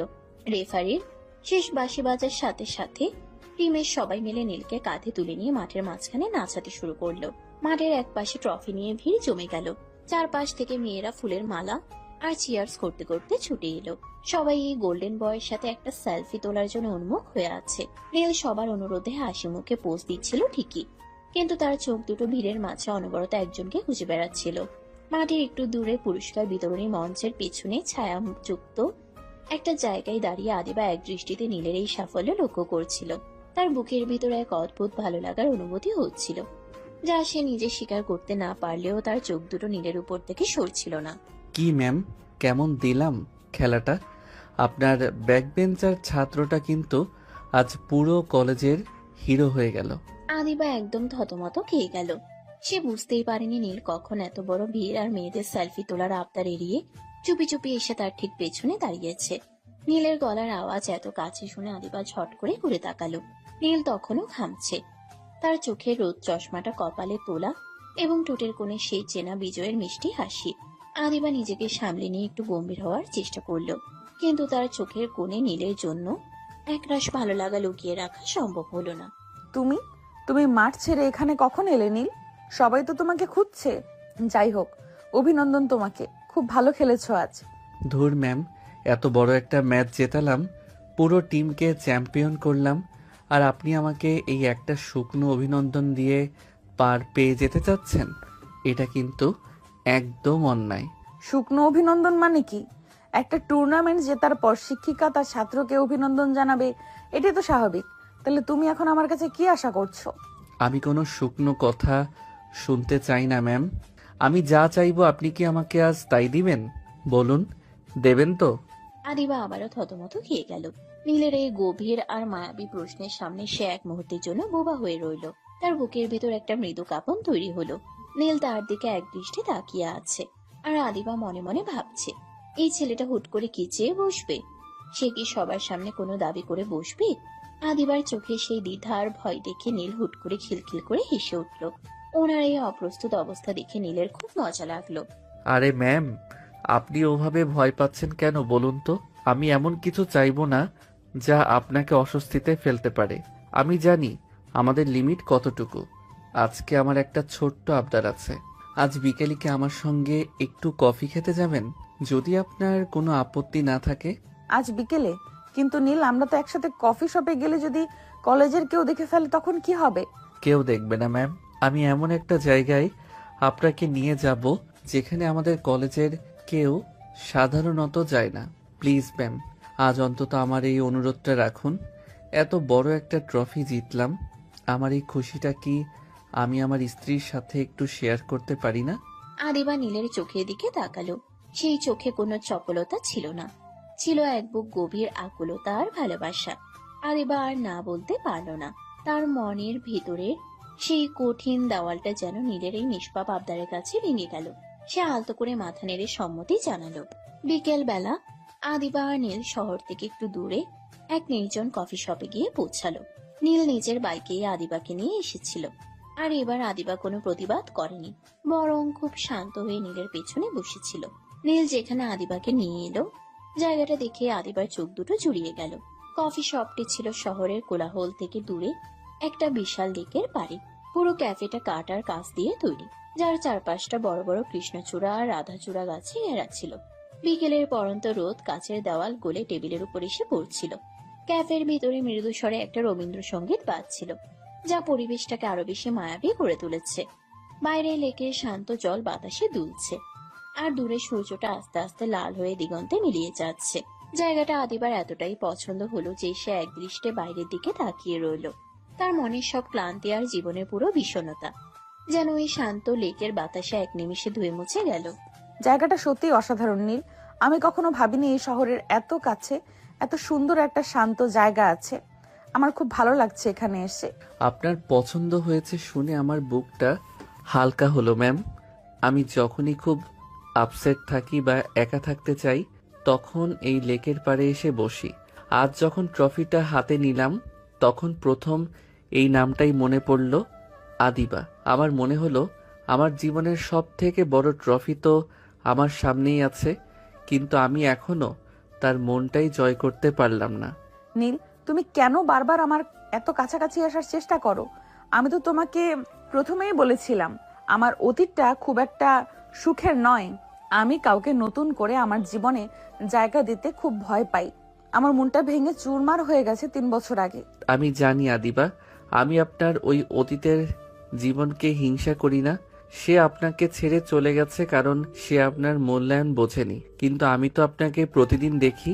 আপনার ওই রাগী মেজাজের আড়ালে একটা খুব নরম আর অবুঝ মন লুকিয়ে আছে। আমি কোনো তাড়াহুড়ো করতে চাই না, আমি শুধু আপনার ওই ভাঙা মনটাকে একটু একটু করে জুড়ে দিতে চাই। আপনি আমাকে স্বামী হিসেবে মেনে নিতে সময় নিন, কোনো সমস্যা নেই, কিন্তু আমাকে এভাবে পর করে দেবেন না প্লিজ। নীলের কথাগুলো আদিবার মনের একদম গভীরে গিয়ে আঘাত করলো। আদিবা প্রথমবার নীলের চোখের দিকে তাকিয়ে এক অদ্ভুত সততা আর গভীর অনুভূতি দেখতে পেল। যে ছেলেকে সে এতদিন স্রেফ একটা বাচ্চা বা ইম্যাচিওর স্টুডেন্ট ভাবতো, সেই ছেলে আজ কত ম্যাচিওর ভাবে তার মনের ক্ষতটা ছুঁয়ে দিল। টেবিলে তখন ধোঁয়া ওঠা গরম কফি চলে এসেছে। আদিবা কফির মুখে চুমুক দিয়ে বাইরের সূর্যাস্তের দিকে তাকালো। তার চোখের কোণটা সামান্য ভিজে উঠেছিল, কিন্তু এবার সেই জলের পেছনে কোনো কষ্ট ছিল না, ছিল এক নতুন আশার আলো। কফি শপে সেই মায়াবী বিকেলের পর নীল আর আদিবার সম্পর্কে বরফ কিছুটা গলতে শুরু করেছিল, কিন্তু এর মাঝে এই ক্যালেন্ডারের পাতা উল্টে ঘনিয়ে এলো নীলের জীবনের এক অত্যন্ত গুরুত্বপূর্ণ সময়, এইচএসসি পরীক্ষা। পরীক্ষার ডেট পড়ে যাওয়ায় কলেজে ক্লাস বন্ধ হয়ে গেছে। চারদিকে শুধু টেস্ট আর ফাইনাল পরীক্ষার প্রস্তুতি।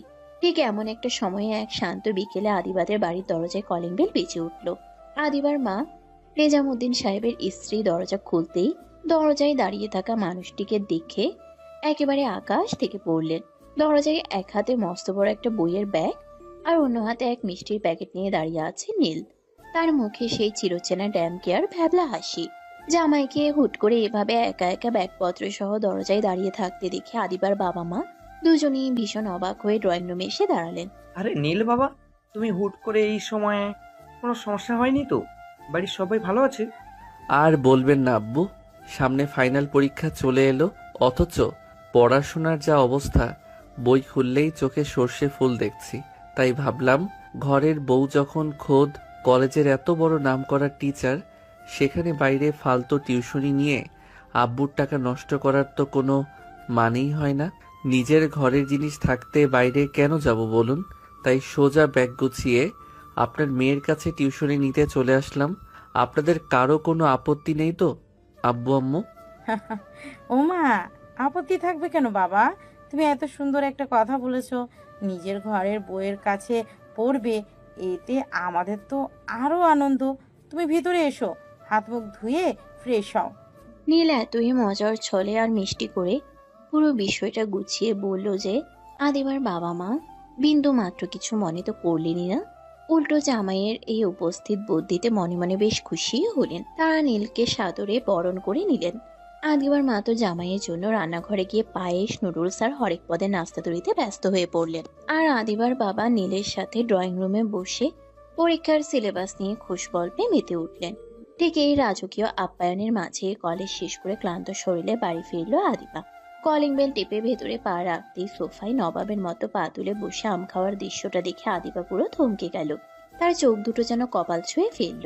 সে নিজের চোখকে বিশ্বাসই করতে পারছিল না যে নীল সত্যি সত্যি তার নিজের বাপের বাড়িতে এসে এভাবে আসন গেড়ে বসে আছে।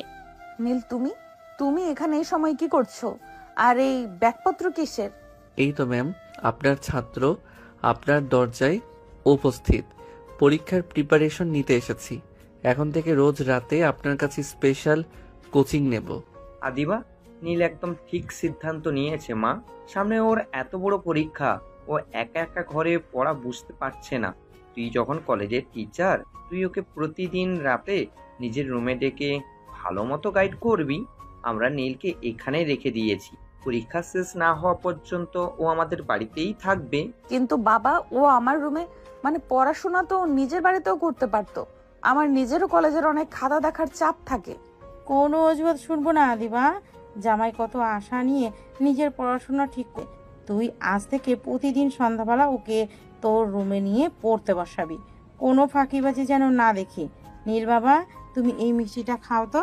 একদম চিন্তা করো না, আমার মেয়ে তোমাকে পুরো সিলেবাস শেষ করিয়ে দেবে। আদিবা নিজের বাবা মায়ের এমন অন্ধ জামাই আদর দেখে মনে মনে চরম বিরক্ত হলেও মুখে কিছু বলতে পারলো না। কারণ সে খুব ভালো করেই জানে বেশি আপত্তি করলে বাবা মা আবার উল্টো সন্দেহ করে বসবেন। অগত্যা রাগটা ভেতরে চেপে রেখে সে নিজের রুমে চলে গেল। দেখতে দেখতে সন্ধ্যা নেমে এলো। আদিবা নিজের পড়ার টেবিলটা গুছিয়ে চেয়ারে এসে বসলো। একটু পরেই নীল দরজায় নক না করে একগাল হাসি নিয়ে রুমে ঢুকে আদিবার ঠিক মুখোমুখি চেয়ারটাতে এসে ধপাস করে বসে পড়ল। রুমে ঢুকেই সে দরজাটা আলতো করে চাপিয়ে দিল। আদিবার টেবিলের উপর নীলের রসায়ন আর ইংরেজি বইগুলো ধপাস করে আশ্রে ফেলল। দেখো নীল, তুমি বাবাকে ইমোশনাল ব্ল্যাকমেল করে এখানে এসেছো, ঠিক আছে, কিন্তু মনে রেখো এটা আমার পড়ার ঘর। এখানে কোনো দুষ্টুমি চলবে না। এই চ্যাপ্টারটা দেখো, এখান থেকে প্রতি বছর প্রশ্ন আসে। মনোযোগ দিয়ে শোনো আমি কি বোঝাচ্ছি। আমি তো খুবই মনোযোগ দিচ্ছি ম্যাম। আপনার ঠোঁট দুটো যেভাবে নড়ছে আর আপনি যেভাবে চশমার উপর দিয়ে তাকাচ্ছেন, আমার পুরো মনোযোগ তো ওখানেই আটকে আছে। নীল, ফালতু কথা বন্ধ করো। এই সমীকরণটা খাতায় নোট করো। এটা কিন্তু খুব কঠিন। একবার মাথায় না ঢুকলে পরীক্ষায় গোল্লা পাবে। আদিবা যখন অত্যন্ত গম্ভীর হয়ে খাতার উপর কলম চালিয়ে নীলকে পড়া বোঝাচ্ছিল, নীল তখন টেবিলের নিচে নিজের খেলা শুরু করে দিল। সে তার বুট খুলে রাখা খালি পাটা আস্তে আস্তে এগিয়ে নিয়ে গেল আদিবার সুকোমল পায়ের দিকে। আদিবা যখন সমীকরণের মূল অংশটা বোঝাতে যাবে, ঠিক তখনই টেবিলের নিচে নীল নিজের পায়ের আঙ্গুল দিয়ে আদিবার পায়ে আলতো করে সুড়সুড়ি দিতে লাগলো। আদিবা চমকে উঠে নিজের পা সরিয়ে নেওয়ার চেষ্টা করলো, কিন্তু নীল তার পাটা দিয়ে আদিবার পাকে এক প্রকার চেপে ধরে সুড়সুড়ি দেওয়া জারি রাখলো। আদিবার সারা শরীরে যেন একটা রোমান্টিক বিদ্যুতের শক লেগে গেল। সে রাগী চোখে নীলের দিকে তাকালো, কিন্তু নীল তখন খাতার দিকে তাকিয়ে এমন এক নিষ্পাপ মুখ করে বসে আছে যেন সে কিছুই জানে না। আদিবা যে আবার বলতে শুরু করলো। নীল টেবিলের উপর দিয়ে চোখ ছোট করে আদিবাকে একটা কড়া রসালো চোখটি মারলো। নীল, তুমি কিন্তু একদম ভালো করছো না। পা সরাও বলছি। আর ওই চোখ গোল গোল করা বন্ধ করো। আমি পড়াচ্ছি, ইয়ার কি করছি না। আমি তো পড়াই শুনছি ম্যাম। আপনি বলুন না এই হাইড্রোজেন বন্ডটা কিভাবে কাজ করে, আর টেবিলের নিচে আমাদের এই পায়ের বন্ডটা কেমন স্ট্রং, সেটা একটু প্র্যাকটিক্যাল পরীক্ষা করে দেখছিলাম আর কি। নীল এখানেই থামলো না। সে এবার টেবিলের নিচ দিয়ে হাত বাড়িয়ে আদিবার শাড়ির কুচিটা আলতো করে টেনে ধরলো এবং নিজের পায়ে সুড়সুড়ির গতি আরো বাড়িয়ে দিল। এই অনাবিল আর তীব্র রোমান্টিক অত্যাচার আদিবা আর সহ্য করতে পারছিল না। একদিকে পায়ে সুড়সুড়ি, অন্যদিকে শাড়ির আঁচল দিয়ে নীলের এই দুষ্টুমি, সব মিলিয়ে আদিবার পুরো শরীর কেঁপে উঠল। সে নিজের অজান্তেই আর ধৈর্য ধরে রাখতে না পেরে হুট করে একটু জোরে চিৎকার করে উঠল। ছাড়ো নীল, কি করছো এসব? আদিবার এই আকস্মিক চিৎকার ড্রয়িং রুম পর্যন্ত পৌঁছে গেল। মুহূর্তের মধ্যে আদিবার বাবা আর মা হন্তদন্ত হয়ে দরজার পর্দা ঠেলে রুমের ভেতর ঢুকে পড়লেন। তাদের চোখে মুখে চরম উদ্বেগ। কি হয়েছে আদিবা? এত জোরে চেঁচিয়ে উঠলি কেন মা? কোনো সমস্যা হয়েছে? কি ব্যাপার মা? নীল কি পড়া পারছে না, নাকি কোনো পোকামাকড় ঢুকেছে রুমে? হ্যাঁ ম্যাম, বলুন না কি হয়েছে। আপনি হঠাৎ এমন করে চিৎকার করে উঠলেন কেন? আপনি কি কোনো কঠিন অঙ্ক দেখে ভয় পেয়ে গেলেন, নাকি আমার পড়া বুঝতে আপনার কোনো কষ্ট হচ্ছে? বলুন ম্যাম, আম্মু আব্বু তো টেনশন করছেন। আদিবা নীলের এই চরম শয়তানি আর পোল্টি খাওয়া দেখে পুরো বোবা হয়ে গেল। সে খুব ভালো করেই জানে যে এখন যদি সে বাবা মায়ের সামনে সত্যি কথাটা বলতে যায় যে নীল টেবিলের নিচে তার পায়ে সুড়সুড়ি দিচ্ছিল, তবে লজ্জায় তার নিজেরই মাথা কাটা যাবে। আর নীল ঠিক এই সুযোগটাই নিয়েছে। সে আদিবাকে নিজের বাবা মায়ের সামনে এক চরম লজ্জার ফাঁদে ফেলতে চাচ্ছে। আদিবার আগে ফুঁসতে ফুঁসতে নিজের ওড়নাটা টেনে ঠিক করলো এবং বাবা মায়ের দিকে তাকিয়ে কোনো মতে একটা মিথ্যা হাসি ফুটিয়ে তুলল। না না বাবা, আসলে তেমন কিছুই না। ওই যে টেবিলের নিচে একটা বড় কালো পিঁপড়ে আমার হাতে হুট করে কামড়েছিল, তো তাই ব্যথায় হুট করে চিল্লিয়ে উঠেছি। আর কিছু না, তোমরা যাও, আমি ওকে পড়াচ্ছি। ও আচ্ছা, পিঁপড়ে। দাঁড়া, আমি কালীঘরে স্প্রে করার ব্যবস্থা করছি। নীল বাবা, তুমি মনোযোগ দিয়ে পড়ো, কেমন? আমরা যাই। আদিবার বাবা মা দরজা ঠেলে চলে যেতেই নীল টেবিলের উপর হাত রেখে হা হা করে শব্দহীন হাসিতে ফেটে পড়ল। তার এই বিজয়ের হাসি দেখে আদিবার ভেতরের রাগ এবার সাত আসমানে চড়ে গেল। সে খাতাটা ধরাম করে বন্ধ করে নীলের দিকে এক চরম ভয়ঙ্কর আর খুনি দৃষ্টিতে তাকালো। নীল তখনও হাসতে হাসতে আদিবাকে রাগানোর জন্য আবার একটা চোখ মারল। আদিবা মনে মনে নিজের হাত দুটো শক্ত করে মুঠো পাকালো এবং এক দীর্ঘশ্বাস ফেলে একটা কঠিন প্রতিজ্ঞা করে নিল। তুই ভাবছিস তুই খুব বড় চাল চেলেছিস, তাই না নীল চৌধুরী? বাপের বাড়ি পেয়ে আমার সামনে খুব হিরোগিরি দেখানো হচ্ছে। দাঁড়া, তোকেও আমি এমন শিক্ষা দিব যে তুই বাপের নাম ভুলে যাবি। কাল থেকে এই রুমে যদি তোকে কান ধরে উদ্বোস না করিয়েছি, তবে আমার নামও আদিবা নিজাম নয়। দাঁড়া, তোর এই রোমান্টিকতার ভূত আমি কিভাবে ঝাড়ি, তুই শুধু কালকের দিনটা দেখ। আদিবা পরের দিন ক্লাসে ঢুকেই প্রথম টার্গেট করলো নীলকে। পুরো ইন্টার সেকেন্ড ইয়ারের ছাত্রছাত্রীদের সামনে সে এমন এক কঠিন আর জটিল পড়া ধরলো যা সাধারণত সিলেবাসের একেবারে শেষ অংশে থাকে। আদিবা ভেবেছিল নীল এবার নিশ্চিত সবার সামনে আমতা আমতা করবে, আর সেই সুযোগে সে তাকে পুরো ক্লাসের সামনে করা শাসানি দেবে। কিন্তু নীল তো দমে যাওয়ার পাত্র নয়। সে বেঞ্চ ছেড়ে সোজা হয়ে দাঁড়িয়ে নিজের চেনা বাঁকা হাসিটা দিল। নীল চৌধুরী, অনেক তো হিরোগিরি দেখানো হয় ক্লাসে, এবার এই সমীকরণের ব্যাখ্যাটা দাও তো দেখি। যদি না পারো তবে আজকের পুরো পিরিয়ড তুমি ক্লাসের পেছনে কান ধরে দাঁড়িয়ে থাকবে। তোমার মতো ফাঁকিবাজ ছাত্রকে লাইনে আনা আমি খুব ভালো করে জানি। ম্যাম, আপনি প্রশ্ন ধরবেন আর আপনার এই প্রিয় ছাত্র উত্তর দিতে পারবে না, তা কি কখনো হয়? এই সমীকরণের মূল ভিত্তি হলো জটিল যৌগের ইলেকট্রন বিন্যাস এবং তার অসমযোজী বন্ধন। এখানে কেন্দ্রীয় পরমাণুটি নিজের ফাঁকা ডি অরবিটালে লিগেন্ডের দেওয়া ইলেকট্রন জোড় গ্রহণ করে এই জটিল যৌগটি গঠন করে। কি ম্যাম, উত্তরটা কি একদম পারফেক্ট হয়েছে নাকি আরো গভীরে যাব? হয়েছে, অনেক পণ্ডিতি করতে হবে না। উত্তর সঠিক হয়েছে। নিজের সিটে গিয়ে বসো এবং ক্লাসের বাকিদের বিরক্ত করা বন্ধ করো। ধন্যবাদ ম্যাম। আপনার মুখে আমার প্রশংসার বাণী শোনার ভাগ্য তো আর রোজ রোজ হয় না। আজ অন্তত ধন্য হলাম। আদিবা নীলকে ক্লাসের সামনে অপদস্থ করতে গিয়ে নিজেই উল্টো দমে গেল। নিজের এই পরাজয় আদিবা কিছুতেই মেনে নিতে পারছিল না। কিন্তু আসল খেলাটা বাকি ছিল তখনও, যা নীল জমিয়ে রেখেছিল রাতের জন্য। রাতে যখন আদিবা নিজের রুমে টেবিলে বসে খাতা লিখছিল, নীল ড্যামকে আর ভাব নিয়ে রুমে ঢুকলো এবং খপ করে আদিবার হাত থেকে লাল কালির কলমটা কেড়ে নিল। নীল, এটা কি ধরনের বদমাইশি? আমার হাত থেকে কলম কেড়ে নেওয়ার সাহস পাও কিভাবে তুমি? কালকের পিঁপড়ের কামড়ের কথা ভুলে গেছো? আজ কিন্তু আমি সত্যি সত্যি চিৎকার করে আম্মুকে ডাকবো। একদম ইয়ার্কি করবে না আমার সাথে। ডাকুন না ম্যাম, আম্মু তো এখন নিচে রান্নাঘরে আপনার জন্য পিঠা বানাচ্ছেন, আর আমি কোনো বদমাইশি করছি না। সকালে কলেজে সবার সামনে যেভাবে আমাকে অপদস্থ করার চেষ্টা করেছিলেন, তার একটা ছোটখাটো প্রতিশোধ তো আমার পাওনা ছিল, তাই না বৌমণি? বৌমনি? মুখ সামলে কথা বলো নীল। এটা আমার বাপের বাড়ি, আর আমি এখনো তোমার টিচার। সকালে তুমি পড়া পেরেছো বলে এই নয় যে তুমি আমার মাথায় উঠে নাচবে। কলমটা দাও বলছি, আমার অনেক খাতা দেখা বাকি আছে। কলম তো দেবই, তবে তার আগে আমার এই খাতাটা একটু চেক করে দিন। এই দেখুন, আমি আপনার জন্য একটি স্পেশাল ডায়াগ্রাম এঁকেছি। এটা আজকের কেমিস্ট্রি ক্লাসের থেকেও অনেক বেশি ইম্পর্ট্যান্ট। এসব ফালতু কাজ করার জন্য তুমি আমার বাড়িতে এসেছো? সামনে পরীক্ষা, সেদিকে খেয়াল না রেখে সারাক্ষণ শুধু এই সমস্ত সস্তা রোমান্টিকতা করা হচ্ছে। তুমি কি পড়াশোনা একদম ছেড়ে দিয়েছো? স্কেচ আঁকার মানে কি নীল? সস্তা নয় ম্যাম, একদম খাঁটি ভালোবাসা। ডায়াগ্রামের নিচে কি লেখা আছে পড়েছেন? আমার রাগী টিচার, আমার মিষ্টি বউ। আপনি যতই মুখে রাগ দেখান না কেন, আমি খুব ভালো করেই জানি যে সকালে ক্লাসে আপনি যখন পুরো উত্তরটা সঠিক দিলাম, তখন আপনার মনে মনে খুব গর্ব হচ্ছিল। এই নীল চৌধুরীকে চেনা এত সহজ না ম্যাম। আপনার মনের ভেতর এখন আমার জন্য একটা নরম জায়গা তৈরি হচ্ছে। আমি সব বুঝি। নিজের উপর এত বেশি কনফিডেন্স ভালো নয় নীল। আমি তোমার টিচার, ব্যাস। এর বাইরে আমাদের মধ্যে অন্য কোনো চিন্তা স্থান পাবে না। তুমি এখন নিজের ঘরে যাও এবং পড়তে বসো। আচ্ছা যাচ্ছি, তবে খাতাটা কিন্তু আপনার কাছেই থাকলো। রাতে ঘুমানোর আগে আর একবার আমার ডায়াগ্রামটা মন দিয়ে দেখবেন, রাগ কমে যাবে। এভাবেই তাদের দিনগুলো কাটতে লাগলো।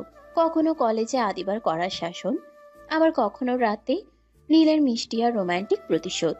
এই দুইয়ের মেল বন্ধনে তাদের দুষ্টু মিষ্টির সম্পর্কটা এখন এক অদ্ভুত গতিতে চলতে থাকলো। এখন আর তাদের মধ্যে সে আগের মতো দেয়াল বা দূরত্বটা নেই।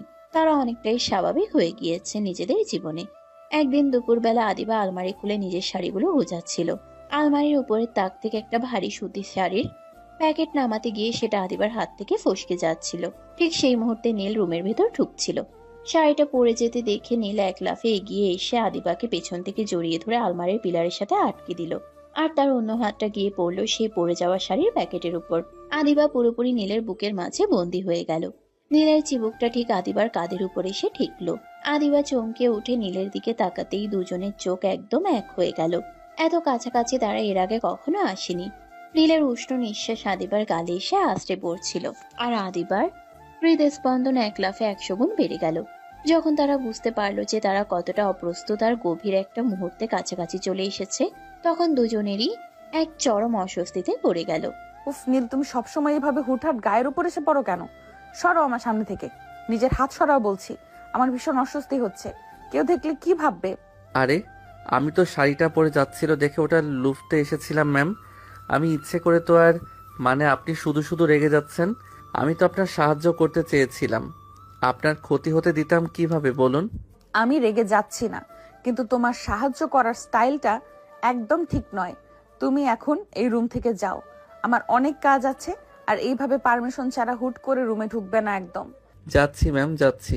তবে আপনার হার্টবিট কিন্তু বেশ জোরেই ডাকছিল, আমি স্পষ্ট শুনতে পেয়েছি।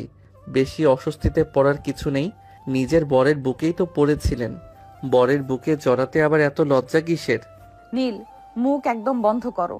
আর একটা কথাও যদি তোমার মুখ থেকে বের হয় তবে আমি কিন্তু সত্যিই রেগে যাব। যাও এখান থেকে। আচ্ছা বাবা, যাচ্ছি।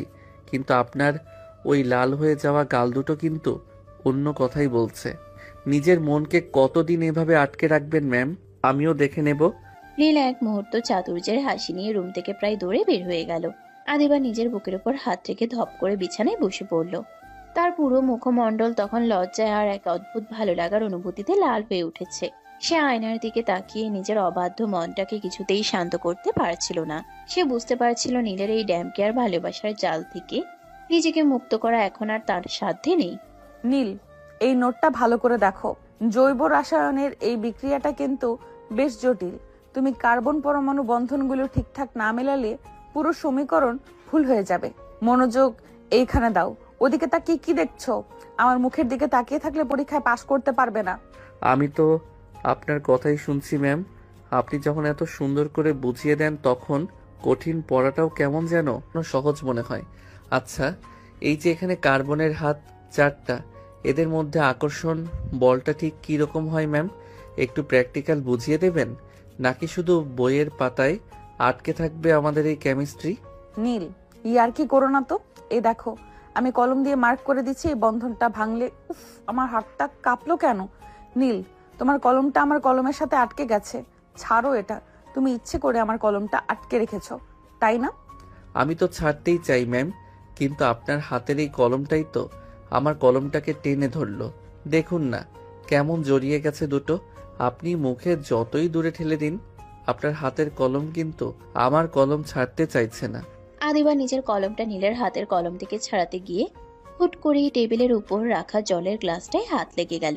গ্লাসটা উল্টে গিয়ে পুরো জল আদিবার শাড়ির আঁচল আর পরার খাতার উপর পড়তে লাগলো। আদিবা চমকে উঠে চেয়ার ছেড়ে ঝট করে দাঁড়াতে গেল, আর ঠিক সেই সময়ে নীল খাতাগুলো টেনে নিতে এগিয়ে এলো।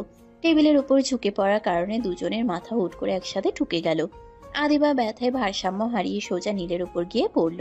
নীল 2 হাত বাড়িয়ে আদিবার কোমর জড়িয়ে ধরে তাকে সামলে নিল। 1 সেকেন্ডের মধ্যে পুরো ঘরটা যেন নিস্তব্ধ হয়ে গেল। আদিবার খোলা চুলগুলো নীলের মুখের উপর এসে পড়েছে। টেবিলের টিম ল্যাম্পের আলোয় আদিবার ভেজা ঠোঁট দুটো কাঁপছিল। নীল এক অদ্ভুত মায়ায় নিজের উপর নিয়ন্ত্রণ হারিয়ে মুখটা সামান্য এগিয়ে নিয়ে আদিবার নরম ঠোঁটে ঠোঁট ডুবিয়ে দিল। আদিবা প্রথম কয়েক সেকেন্ড পুরো থমক খেয়ে রইল, কিন্তু পরক্ষণেই নিজের সমস্ত শক্তি দিয়ে নীলকে একটা তীব্র ধাক্কা দিয়ে সরিয়ে দিল এবং ডান হাতটা বাতাসে ঘুরিয়ে সজোরে নীলের গালে একটা চড় কষিয়ে দিল। তোমার এত বড় সাহস নীল চৌধুরী! তুমি নিজের লিমিট কতটা পার করেছো তোমার কোনো ধারণা আছে? তুমি একজন স্টুডেন্ট হয়ে তোমার প্রফেসরের সাথে এই নোংরামি করার সাহস পাও কিভাবে? এটা তো তোমার কলেজ নয়, আর আমি তোমার কোনো ফালতু ক্রাশ খাওয়ারও মেয়ে নই। তুমি আমার এই পবিত্র ঘরে দাঁড়িয়ে আমার সাথে এই আচরণ করলে কোন সাহসে? এই মাঝরাতে এই বন্ধ ঘরে আপনি এখন নিজেকে শুধু প্রফেসর ভাবছেন ম্যাম? আমি কি কোনো বাইরের মেয়ের গায়ে হাত দিয়েছি? কাজীর খাতায় সই করে বড়দের সাক্ষী রেখে আপনি আমার বিবাহিতা স্ত্রী। নিজের বউকে একটু ভালোবেসে আদর করাটা যদি আপনার কাছে নোংরামি মনে হয় তবে আমার আর কিছু বলার নেই। আজ আপনি আমাকে চড় মারেননি ম্যাম, আমার স্বামিত্বের অধিকারটাকে সবার সামনে অপমান করেছেন। আপনার এই থাপ্পড়টা আমার মনে থাকবে। নীল, তুমি ভুল বুঝছো। আমার মানে সেটা ছিল না। তুমি হুট করে এমন একটা কাজ করে বসলে আমি জাস্ট নিজেকে সামলাতে পারিনি। শোনো নীল, রাগ করো না, আমার কথাটা শোনো। আমি সত্যিই তোমাকে আঘাত করতে চাইনি। আর কোনো কথা শোনার বাকি নেই আদিবা সুলতানা। আপনার ওই অহংকার, আপনার অতীত আর আপনার এই প্রফেসরের দেওয়ালটাই আপনার কাছে সব। আমি তো একটা বোকা যে নিজের সব কিছু দিয়ে আপনার ওই ভাঙা মনটা জোড়া দিতে চেয়েছিলাম। আমি আর এক সেকেন্ডও এই ঘরে থাকবো না, যেখানে আমার কোনো অধিকার নেই। আপনার এই বাড়ি, আপনার এই পড়ার টেবিল আপনার কাছেই থাক। নীল প্লিজ যেও না, দাঁড়াও। আমি সত্যি ইচ্ছে করে চড়টা মারিনি। নীল, আমার হাতটা ছাড়িয়ে এইভাবে চলে যেও না। আমি তোমার কাছে ক্ষমা চাচ্ছি, প্লিজ শোনো, একটু দাঁড়াও নীল। নীল আর আদিবার কোনো কথাই শুনল না। সে টেবিল থেকে নিজের ব্যাগটা এক ঝটকায় কাঁধে তুলে নিল এবং আদিবার বাড়িয়ে দেওয়া হাতটা চরম অবহেলায় সরিয়ে দিয়ে হনহন করে রুম থেকে বের হয়ে গেল। আদিবা পেছন পেছন ছুটে এলো, কিন্তু নীল ততক্ষণে ড্রয়িং রুমের দিকে চলে গেছে। মাঝরাতে জামাইকে ব্যাগ কাঁধে নিয়ে তীব্র রাগে ঘর থেকে বের হতে দেখে আদিবার বাবা মা দুজনেই চমকে সোফা থেকে উঠে দাঁড়ালেন। কি ব্যাপার নীল বাবা, এত রাতে ব্যাগ নিয়ে কোথায় যাচ্ছ? কোনো খারাপ খবর এসেছে নাকি বাড়ি থেকে? মুখটা এমন লাল হয়ে আছে কেন তোমার? তোমাদের কি কোনো সমস্যা হয়েছে? না আব্বু, বাড়ির কোনো সমস্যা হয়নি। আমার এখানে থাকাটা ভুল হয়েছে। আমার পরীক্ষার সামনে নিজের বাড়িতে গিয়ে একা একা পড়াটাই আমার জন্য ভালো হবে। আপনারা ভালো থাকবেন। আসসালামু আলাইকুম। আদিবা, আমি তোকে কিছু জিজ্ঞেস করেছি মা? নীর এভাবে মাঝরাতে রাগ করে চলে গেল কেন?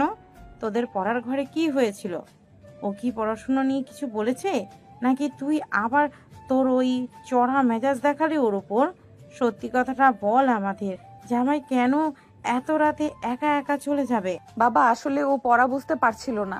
আমি একটু বকা দিয়েছি, তাই ও রেগে চলে গেছে। আর কিছু না বাবা, তোমরা ঘুমাতে যাও, আমি রুমে যাচ্ছি। আদিবা নিজের বাবা মায়ের সামনে আর দাঁড়াতে পারল না। সে নিজের রুমে ফিরে এসে দরজাটা ভেতর থেকে লক করে দিল এবং খাটের উপর বসে দুই হাতে মুখ ঢেকে ফুপিয়ে কেঁদে উঠল। পড়ার টেবিলের উপর উল্টে যাওয়া জলের গ্লাস আর খাতার দিকে তাকিয়ে তার বুকটা ফেটে যাচ্ছিল। নীল চলে যাওয়ার পর ঘরের এই শূন্যতা আদিবাকে এক তীব্র অপরাধ বোধে ডুবিয়ে দিল। সে বুঝতে পারল নীলকে হারিয়ে ফেলার ভয়টা তার মনের ভেতর কতটা গভীরে বাসা বেঁধেছিল, যা সে আজ নিজের হাতে দূরে ঠেলে দিল। 10:30 বেজে গেল, অথচ এখনো নীলের বাইকের আওয়াজটা কানে এলো না। আজ নিয়ে পরপর 4 দিন ও কলেজে আসে না। ও কি সত্যি আমার উপর এতটা অভিমান করে আছে? একটা চড় মেরেছি বলে এইভাবে নিজেকে গুটিয়ে নেবে? ও কি জানে না ওর এই অনুপস্থিতি আমাকে কতটা পুড়িয়ে মারছে? রোজ গেটের দিকে তাকিয়ে থাকতে থাকতে আমার চোখ দুটো ক্লান্ত হয়ে গেল, অথচ এই অবুঝ ছেলেটার কোনো পাত্তাই নেই। থুর, আমি আর এইভাবে বসে থাকতে পারছি না। আমার সব জেদ, অহংকার আর লোকলজ্জার ভয় আজ আমি একপাশে সরিয়ে রাখলাম। ও যদি না আসে আমি নিজেই ওর বাড়িতে যাব। আদিবা আর থাকতে না পেরে বিকেলের দিকে সোজা নীলের বাড়ির উদ্দেশ্যে রওনা দিল। নীলের বাড়ির সদর দরজায় দাঁড়িয়ে আদিবার বুকটা দুরু দুরু করে কাঁপছিল। সে কলিং বেল টিপতেই দরজা খুললেন নীলের মা। সামনে পুত্র বধূকে দেখে তিনি বেশ অবাক হলেন। আসসালামু আলাইকুম আম্মু, ভালো আছেন? আসলে নীল অনেকদিন ধরে কলেজে যাচ্ছে না তো, তাই ভাবছিলাম ও ঠিক আছে কিনা, কোনো অসুখ বিসুখ হলো কিনা।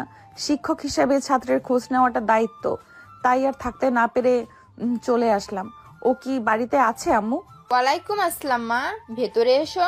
তা পড়াশোনার খোঁজ নিতে এত দূর চলে আসলে?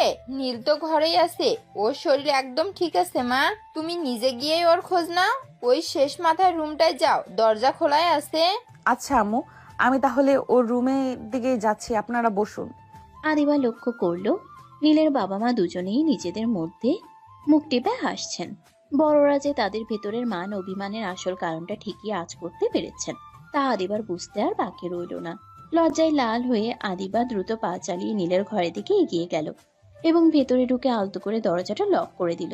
ঘরের ভেতর তাকাতেই দেখলো নীল তখন খাটের উপর কোলবালিশটা জড়িয়ে ধরে এক্কেবারে রাজকীয় আরামে অঘরে ঘুমোচ্ছে। নীল, নীল ওঠো বলছি। তোমার এই অসময়ে ঘুম দেখে তো মনে হচ্ছে তুমি দুনিয়ার সবচেয়ে সুখী মানুষ। আমি এখানে 4 দিন ধরে না খাওয়া ভুলে পাগলের মতো ছটফট করছি, আর তুমি এখানে কুম্ভকর্ণের মতো ঘুমাচ্ছ। ওঠো নীল, আমার দিকে তাকাও। উফ, স্বপ্নের মধ্যেও ম্যাম এসে চিল্লাচিল্লি শুরু করে দিল। একটু শান্তিতে ঘুমাতেও দেবে না। জানতো ম্যাম, আপনার ক্লাসে আমি আর যাব না। আপনার ওই কঠিন কেমিস্ট্রি আমার আর শেখার দরকার নেই। আমাকে একটু শান্তিতে ঘুমাতে দিন। এটা কোনো স্বপ্ন নয় নীল, আমি সত্যি সত্যি তোমার সামনে দাঁড়িয়ে আছি। আমার দিকে ফিরে তাকাও। তুমি এভাবে কলেজে না গিয়ে ঘরে বসে থাকার সাহস পাও কিভাবে? সামনে তোমার এইচএসসি পরীক্ষা, সেই খেয়াল আছে তোমার? নাকি ওই এক চর খেয়ে নিজের সব পড়াশোনা জলাঞ্জলি দেওয়ার সিদ্ধান্ত নিয়েছো? ও আচ্ছা, আপনি এসেছেন। তা কলেজের প্রফেসরের আমার মতো এক ফালতু স্টুডেন্টের ভাঙা ঘরে আসার কি প্রয়োজন ছিল ম্যাম? আমি কলেজে যাই বা না যাই, পরীক্ষায় গোল্লা পাই বা পাশ করি, তাতে আপনার কি আসে যায়? আপনি তো আমাকে নোংরা বলেছিলেন, আমার ভালোবাসাকে সস্তা বলেছিলেন। তাহলে আজ কেন এসেছেন আমার খোঁজে? নিজের রাস্তা মাপুন ম্যাম। আমি সেদিন ওভাবে বলতে চাইনি নীল। তুমি হুট করে অমন একটা কাণ্ড করে বসলে যে আমি নিজেকে সামলাতে পারিনি। রাগ করে আর ভয়ের মাথায় হাতটা উঠে গিয়েছিল। তুমি আমার মনের অবস্থাটা একবারও বোঝার চেষ্টা করলে না। আমি কি রোবট নীল? আমার কি কোনো অনুভূতি নেই? আপনার মনে তো শুধু ওই প্রফেসরের অহংকার আর অতীতের দেওয়াল। একটা ছেলে আপনাকে কতটা ভালোবাসলে নিজের সব কিছু বিসর্জন দিয়ে আপনার পেছনে এভাবে পড়ে থাকতে পারে, তা আপনি কোনোদিন বুঝবেন না। নিজের বউকে একটু ছুঁয়েছি বলে আপনি আমাকে চড় মারলেন। আমার খুব লেগেছিল ম্যাম, এখানে নয়, ঠিক এই বুকের ভেতরটাই লেগেছিল। আপনার ওই চড়ের দাগ আমার মনে আজীবন থেকে যাবে। নীল প্লিজ, ওভাবে কথা বলো না। আমি জানি আমি ভুল করেছি। আমি 4টে দিন ধরে একটা মুহূর্তের জন্য শান্তিতে ঘুমাতে পারিনি। চোখ বন্ধ করলেই তোমার ওই অভিমানী মুখটা ভেসে উঠছিল। আমি বুঝতে পেরেছি যে তুমি আমার জীবনে কতটা জায়গা জুড়ে বসে আছো। আমাকে ক্ষমা করে দাও নীল। এখন এসব সান্ত্বনা দিয়ে কি হবে ম্যাম? আপনি তো আমাকে কখনোই নিজের স্বামী হিসেবে মেনে নেবেন না। আমাদের বিয়েটা তো একটা চুক্তি মাত্র, তাই না? যান, আপনি আপনার বাপের বাড়িতে ফিরে যান। আমাকে আমার মতো একা থাকতে দিন। এই পিচ্চি, তোকে আমি ভালোবেসে ফেলেছি, কেন বুঝিস না? কেন আমার এত বড় পরীক্ষা নিচ্ছিস তুই? হ্যাঁ, তুই আমার থেকে ছোট, তুই আমার স্টুডেন্ট, কিন্তু এই মনের কোনো বয়স নেই রে নীল। আমি আর কোনো চুক্তি মানি না, কোনো অতীত মানি না। তুই ছাড়া আমার এই চুরমার হয়ে যাওয়া জীবনটা পুরো অন্ধকার। আমি তোকে সত্যি অনেক ভালোবেসে ফেলেছি। এইবার তো তোর এই রাগটা ভাঙলো নীল। আমি তোকে আর হারাতে চাই না। সত্যি বলছেন ম্যাম? এই ব্যাকবেঞ্চার ছেলেটাকে সত্যি আপনার এই কঠিন মনে জায়গা দিয়েছেন, নাকি এটা কেবলই আমার কোনো মায়া? আপনি কি সত্যি আপনার এই পিচ্চি বরটাকে ভালোবাসেন? একদমই কোনো মায়া নয় নীল, এটা আমার জীবনের সবচেয়ে বড় সত্যি। তুই আমার জীবনে এসে আমার সব অন্ধকার দূর করে দিয়েছিস। আমাকে আর কখনো এভাবে একা ফেলে চলে যাবি না তো? তুই চলে গেলে আমি সত্যিই মরে যাব। কখনো না আদিবা। আপনার এই হাতটা যতদিন আমার হাত ধরে থাকবে, ততদিন এই নীল চৌধুরী আপনাকে ছেড়ে কোথাও যাবে না। তবে হ্যাঁ, আজ কিন্তু আমি কোনো চুক্তি মানছি না। আজ থেকে আপনি পুরোপুরি আমার। ম্যাম থেকে আজ আপনি সত্যি আমার বউ হয়ে গেলেন। সত্য।